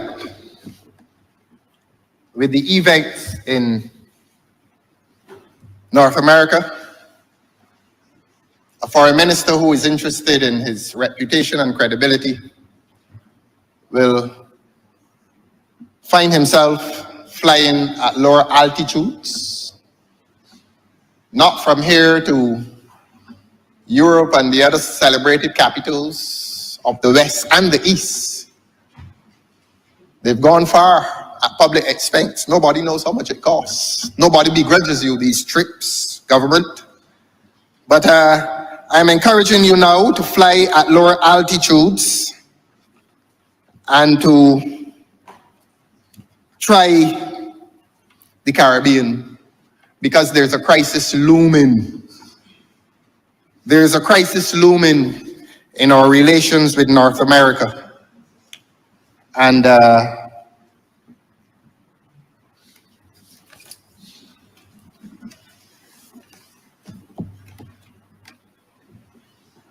we have to resolve that regionalism must rank with greater importance if this region is to survive. The conflict, the tariff wars, and more than the tariff wars, the cultural wars within the Northern Atlantic. I come to aspects of the Prime Minister's office, and I'm not going to repeat what I said last year about the heavy spending by the Prime Minister's office. It continues. Let the public be aware that the heavy spending by the Prime Minister's office continues as it did last year. And that the heavy spending continues on travel. And that Barbadians are not being told, as they are entitled to be told, what is the extent of that spending. How much is it costing the Barbadian taxpayer to fly these honorable men and women across the globe on trips that are not necessary? I'm not going to dress it up with subtlety. A lot of these trips bring no value to this country. These excursions are conducted at the expense of the people of this country. That is the financial expense. And we're not being told, because this government believes that it does not have to give account. And I've heard in here the honorable member for Christchurch East Central, when I questioned the expenditures on overseas travel. He's a member, the honorable member is a member of the Ministry of Finance. And he told the people of this country that some of that money goes on the library, some goes on the BDF, and he called about 3 or 4 areas of expenditure. I want the people of Barbados to ask the question, are the people of Barbados entitled to know all aspects of government spending? Are the people of Barbados entitled to make a judgment as to whether that spending is justified? Or are the people of Barbados irrelevant within the public affairs of this country? Must we live in a country in which that information is kept distant from the taxpayers of this country, to whom the monies belong and are held merely by government as a trustee? There are several lawyers in here, and they know what is a trustee. A trustee holds the money for and on behalf of the beneficiary. In this relationship, the taxpayers constitute the beneficiary, and the trustee must do nothing unless the beneficiary has his interests safeguarded and protected. The people of this country, after 1 year of inquiry, still do not know what is this government's travel bill. What I can tell the people of this country is that one flight to New York to the Rihanna dinner cost the taxpayers of this country $120,000. And they didn't take everybody in this parliament. And I can see the looks of discomfort. I'm not going to identify any of you who went. Relax. Relax. They're not going to kill y'all who went. They're not going to kill them. But one or two, sir, boarded a private jet and flew merrily through the skies to Rihanna's dinner in New York, and it cost the taxpayers of this country $120,000. What a merry band of lucky men. And the welfare department is underfunded. Because the honorable member for St. Michael South told me in here 2 weeks ago that he does not concern himself with funding to the welfare department, and he does not do so with worry. He said that he can come back and get supplementaries. But the people of this country need to understand how this government, as trustee, is spending the monies of the beneficiary, and that $120,000 took a few people to New York on a private jet, on a private excursion. I say it is private because what was the benefit to the government? Was it a diplomatic mission? No, it was not. It was a merry excursion.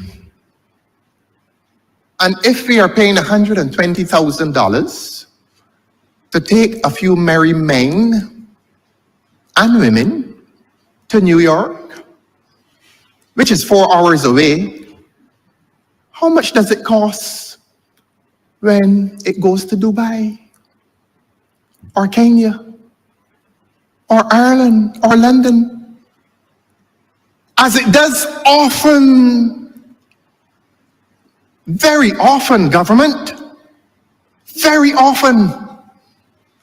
And the people of this country must sit quietly by and watch their hard-earned monies collected by this government spent on excursions to satisfy the opulent tastes of a few friends in government and outside of government.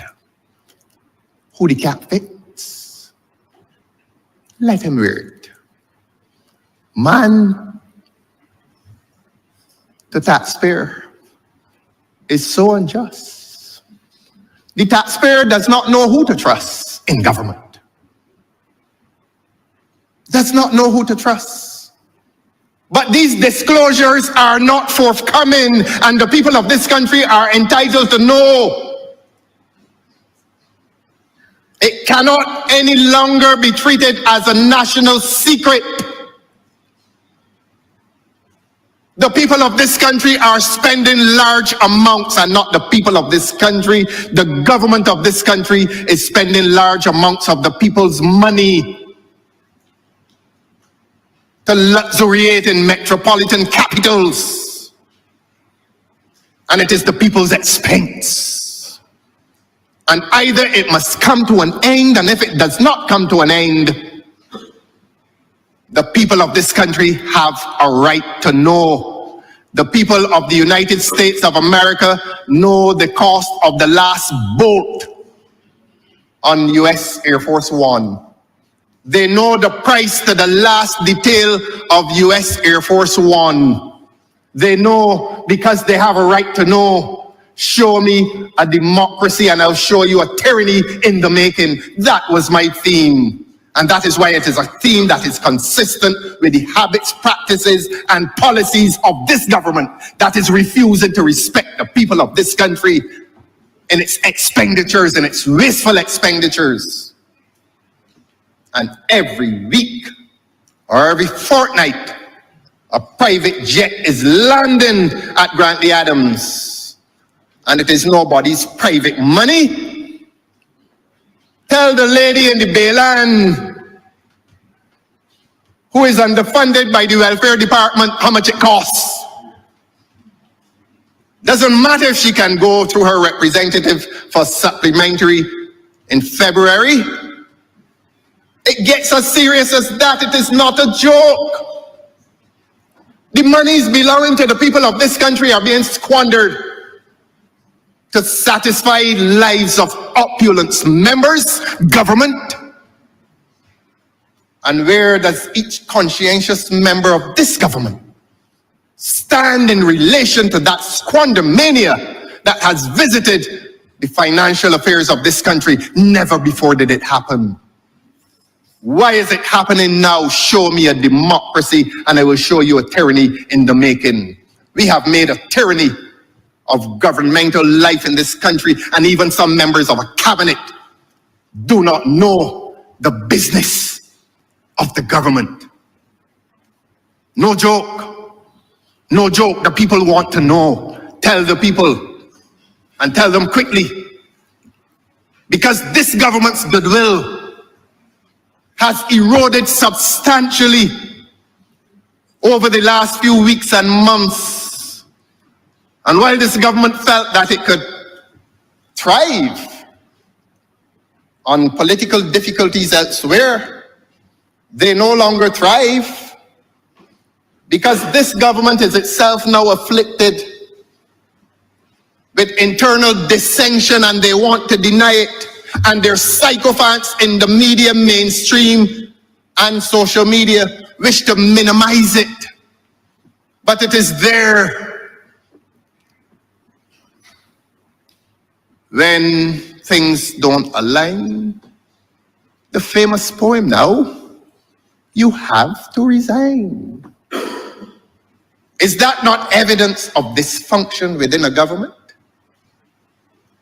And is there any greater dysfunction in government than the exchange between the honorable member for St. Michael East and St. John just a few weeks ago? And then there's the exchange that took place between the honorable member who spoke yesterday for Christchurch East Central. I heard all of it and I recorded it. And the honorable member for St. Michael Southeast, a famous exchange that took place in here last week. But there's no instability in the government. These analysts called upon to comment will say that the lady, oh, she will be sacrificed. That is his analysis of a deep governmental crisis. Oh, she will be sacrificed. She can't win her seat again. Rather than go to the heart of the problem that must have caused the young lady's departure from government, he is talking consequentialist philosophies. What will happen as a result of the departure, as opposed to focusing on what caused the departure itself. And that is how the fourth estate treats serious political issues of dysfunction and instability in a government. But we want to know. The people of this country want to know the state of life within this government. And if there's instability in government, it affects stability across this country. And they want to know, why is this government so resistant? Why is this government so intolerant in the search for information to which the people of this country are entitled? Why? What is the secret? Show me a democracy, and I will show you a tyranny in the making. This government has made of itself tyrannical government. A government that has not to give account to the people of Barbados. A government that now feels that any question asked of this government represents an assault against the government, is an affront to the government. A government that has become intolerant to the simplest criticism. And the response to the simplest criticism is to excoriate the person who asked the question and to subject his image and reputation to the vilest defamation. But it is uttered here. It is uttered here. And we all have this thing called privilege here. But there are some who will not abuse that privilege. There are some who will not abuse that privilege unless what they're saying reaches an acceptable standard of dignity. There are some who will not do it. Even on that side, there are some who will not do it. But it does not stop me from asking on behalf of the people of Barbados and on behalf of the Democratic Labour Party that this government should be accountable in its public spending, accountable to the people of this country. Why the resistance? Are you doing something wrong? And if you feel that you're doing something wrong, stop it. Because that is not government, and it is not good government. And if you are not stopping it, and if you are not saying, the people become suspicious that you are doing something wrong. And when the people accuse this government of corruption based on what we lawyers call circumstantial evidence, the honorable member for St. James Central will tell you that a case can turn on circumstantial evidence.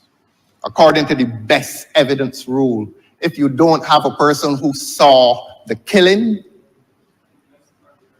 you can bring a person who saw the smoking gun. Circumstantial evidence. And the circumstantial evidence of corruption against,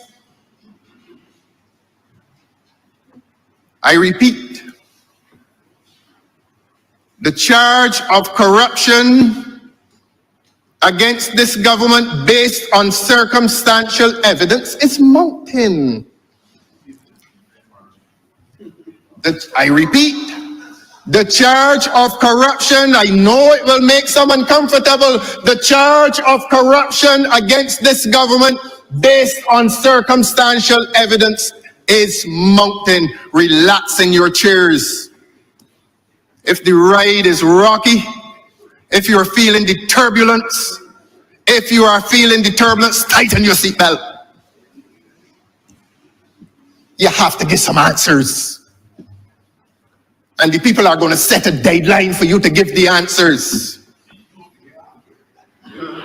All right. All right. You came in very worried. Very worried. Why are you so affrighted? I am on the office of Prime Minister. Whole town, East Coast, Gemmots Lane, there is now an application to the Chief Town Planner of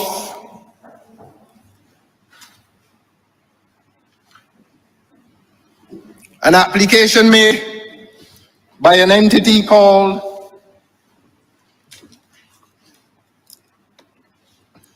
the African Export-Import Bank, a Frexim Bank. An application has been made by that entity to develop lands on Gemmots Lane. I have a right to be wrong. And if I am wrong, tell me that if I say, and if I conclude, that the lands being dealt with are those lands that were formerly occupied by the Ministry of Education. If I am wrong, please tell me. Sit in your chairs, tighten your seat belt. Do not allow the turbulence to disturb you, and tell the people of Barbados whether the lands that formerly occupied the Ministry of Education are being transacted by a bank called the African Export-Import Bank for the construction of Afrexim Bank's Barbados-based African Trade Center. And tell the people of this country whether there is a resolution to be brought to this house at some point in time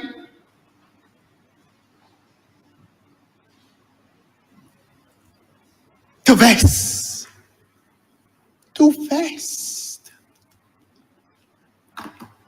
It isn't only Whole Town. It isn't only Whole Town. There is a resolution coming before this house. Tighten your seatbelts. To vest 2.037 hectares of land at the corner of Bay Street and Gemmots Lane, St. Michael, in the African Export-Import Bank, Afrexim Bank, for the construction of the Afrexim Bank's Barbados-based African Trade Center. Marvelous. Marvelous. Don't interrupt me. Marvelous. You get your chance to speak, my friend. Marvelous. Marvelous. Marvelous.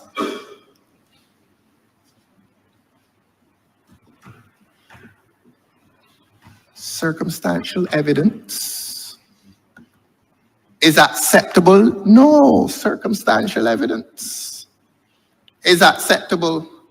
A few weeks ago, that same parcel of land was the subject matter of a negotiation between the government and a local entity. The government has resolved it by vesting through this parliament, this lawmaking body, this arm of the state, has now determined that the matter is resolved by the vesting of those lands in the Afrexim Bank. Tighten your seatbelts. Tighten your seatbelts. Don't curse me. Don't do a repeat of last year. I'm not backing down. Public record. So it is not only Whole Town. And let me come to Whole Town. Yes, you don't want to hear it. Shout me down. You don't want to hear it. I have the right to speak, and I'm going to speak. Control him, Your Honor. Control him, you hear? Everybody now jumping. Crop overs in here yet? You cool down, son. You jumping? You jumping? And you get vexed and you're sucking your teeth at the speaker? Speaker, cool him down, sir.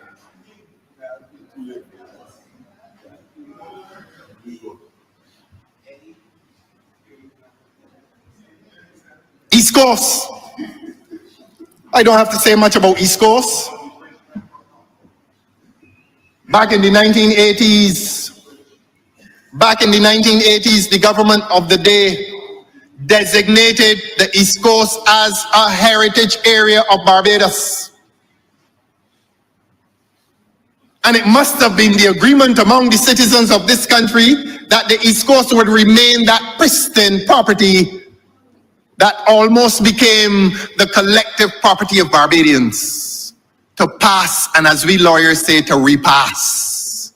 And under this government, these precious areas of heritage are being lost to the ordinary and the not so ordinary Barbadian. The rich and the poor now have no right of access to precious areas of land to which we had rights of access under previous governments, because this government has decided that those lands must now be treated with privacy to the exclusion of the public. Why are you so frightened? Tighten your seatbelts. Control yourselves, government. And on every coast, there's rebellion. The West Coast, the East Coast.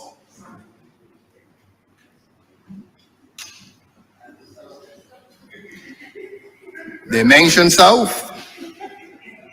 Oystins. You read in my notes. Oystins, Your Honor. The same deal that has been done at Old Town is to be done at Oystins. That there's to be an exchange. That the Oystins Civic Center is to be removed to the other side of the road. And that we're going to use generic terms. Tourism-related facilities. All that means is that some rich person is getting the land to build something big. That's all it means. And I can give early notice to this government. In fact, more than early notice.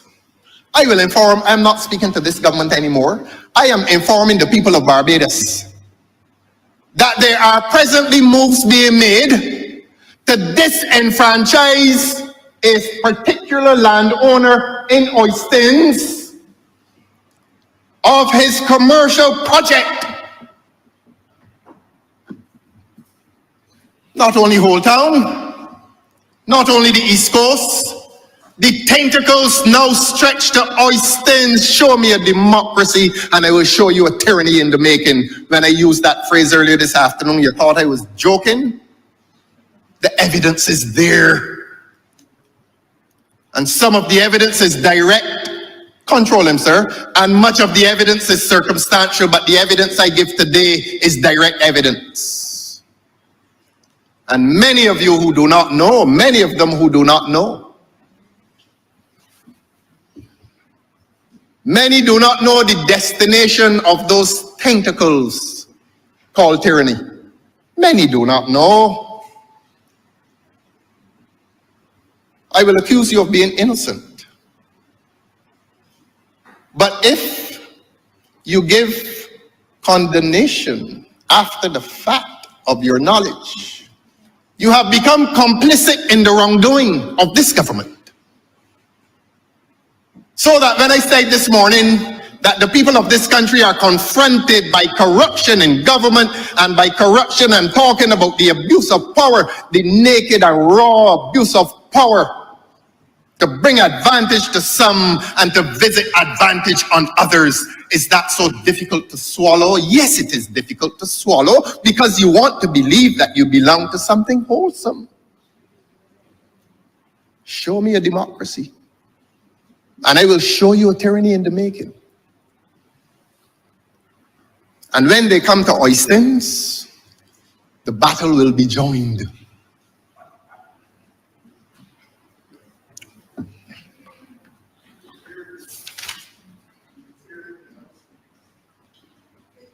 Accuse me of acting and all kinds of nonsense. Oh, it's just an act. The people of Barbados acting. The people of Barbados who are trying to defend their patrimony, they're acting. It is just a play. It is a pantomime. Or do the people in this country feel genuinely offended that this government has stopped defending the interests of those who put them where they are, and chances are they will cease to be where they are by the will of the people acting under God? It is called betrayal. That this government has betrayed the people of Barbados. And those who carry some guilt about it, express your guilt in silence. I had the privilege of speaking to Mr. Stephen Lashley most recently. And he confirmed to me that he had to fight with UNESCO to have the area of the garrison designated as a heritage site, the garrison and Bridgetown. All of this pertains to the budget, my friend. Go and read the speech that you didn't read yesterday. All of this has to do with the budget. All of this has to do with government in Barbados. And Mr. Stephen Lashley had to fight against UNESCO to have that area designated as a heritage site. Greater Bridgetown and the garrison. And the people of this country now hear that the geriatric hospital and those historic buildings around the garrison are to fall under the destructive hammer of tyranny. And the phraseology will be repeated. Tourism-related facilities. And if there's to be any reminder, I got up here a few weeks ago and very gently asked the government to give the people of this country details on Whole Town. And I asked the government in whose name Whole Town was going to be vested. Hansard is there. And if you don't want Hansard, go on YouTube. And I asked this government in whose name was the land to be vested. And two ministers got up and said, the lands are being vested in BTI, Barbados Tourism Investment. The plot has thickened, and so has the transaction thickened. And I was told on behalf of the people of Barbados that the Insurance Corporation of Barbados Limited was lending one side 40, the other side 46. I have an excellent memory. That 40 or $46 million was being lent to BTI to construct tourism-related facilities at Whole Town. And in the aftermath of that disclosure, things seem to be rather different from what those honorable ministers told this parliament. And I talk about trust. And I talk about trust in a government. And I talk about the loss of people's trust in this government. And from Whole Town, we go to Bridgetown.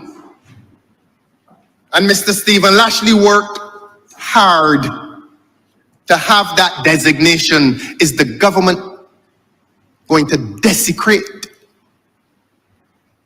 the designation of that area as a heritage site, which is intricately bound up with the tourism project in this country? Many of our tourists are heritage tourists, as we are heritage tourists when we go to London. Many of us. And are you going to desecrate a physical area and injure tourism in this country?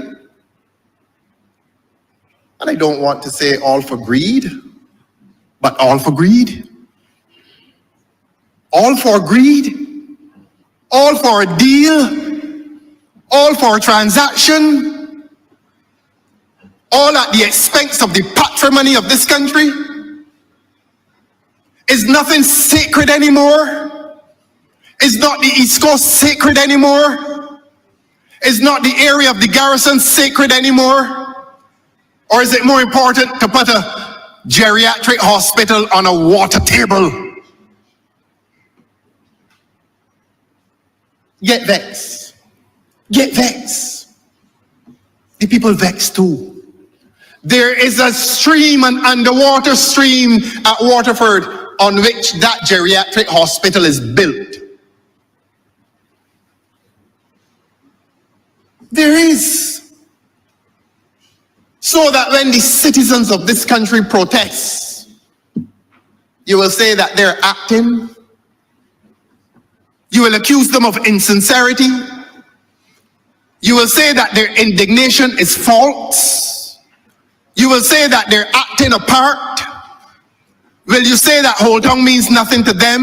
Will you say that the East Coast means nothing to them? Will you say that the area of the garrison means nothing to them?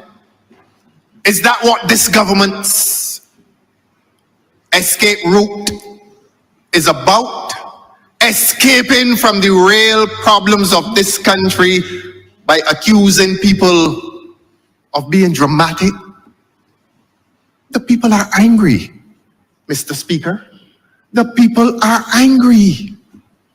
How will this government assuage their anger? With arrogance? With a refusal to meet the people who put you where you are, at least quarter of the way or halfway? And to establish what ought to be established, town hall meetings, before you go on these commercial escapades? Because that ought to have happened.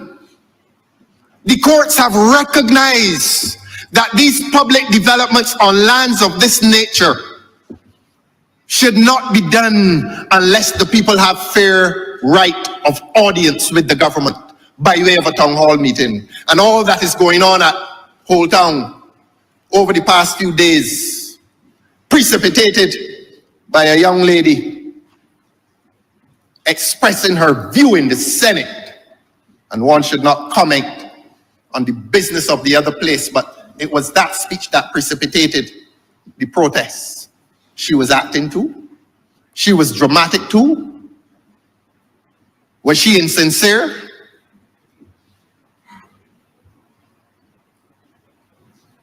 And this government continues to act in defiance of legitimate public interest in this country.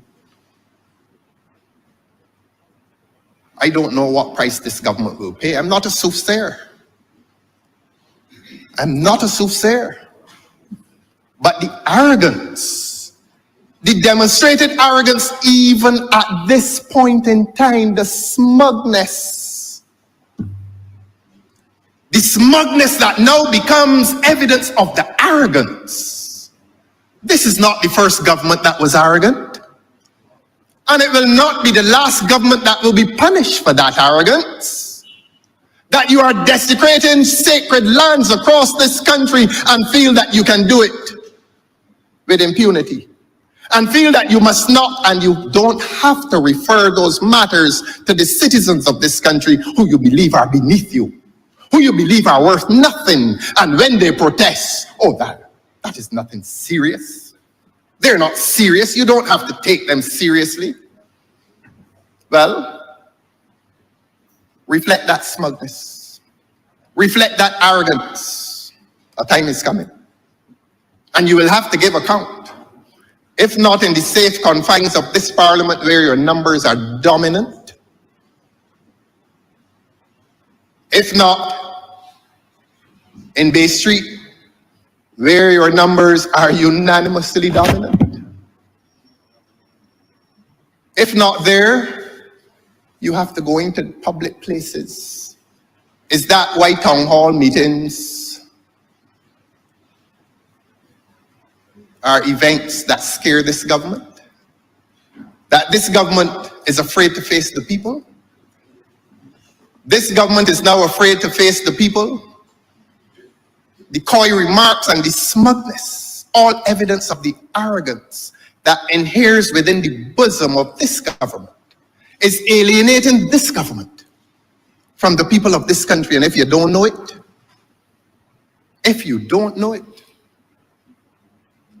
something is wrong.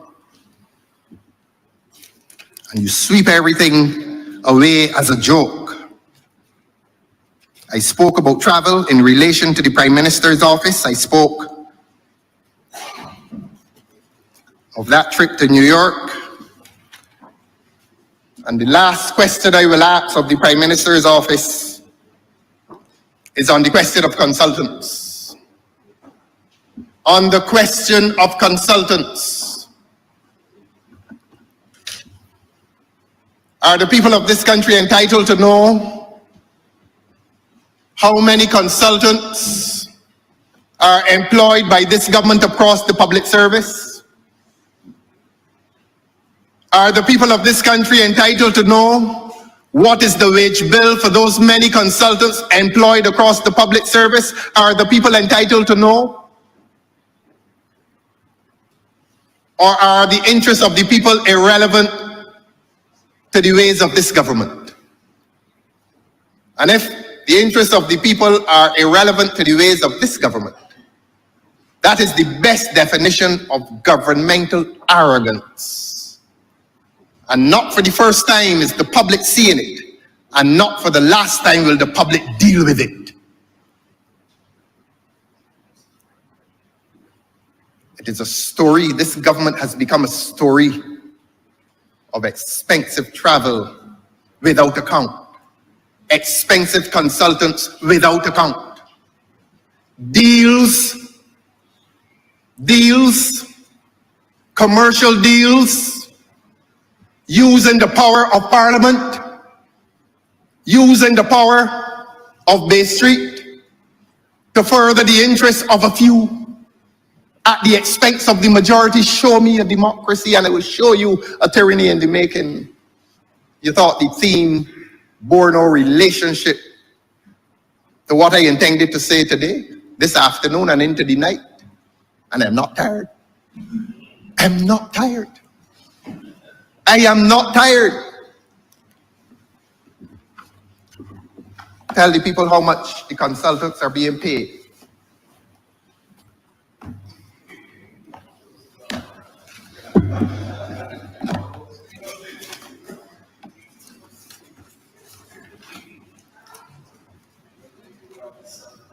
Roadworks in this country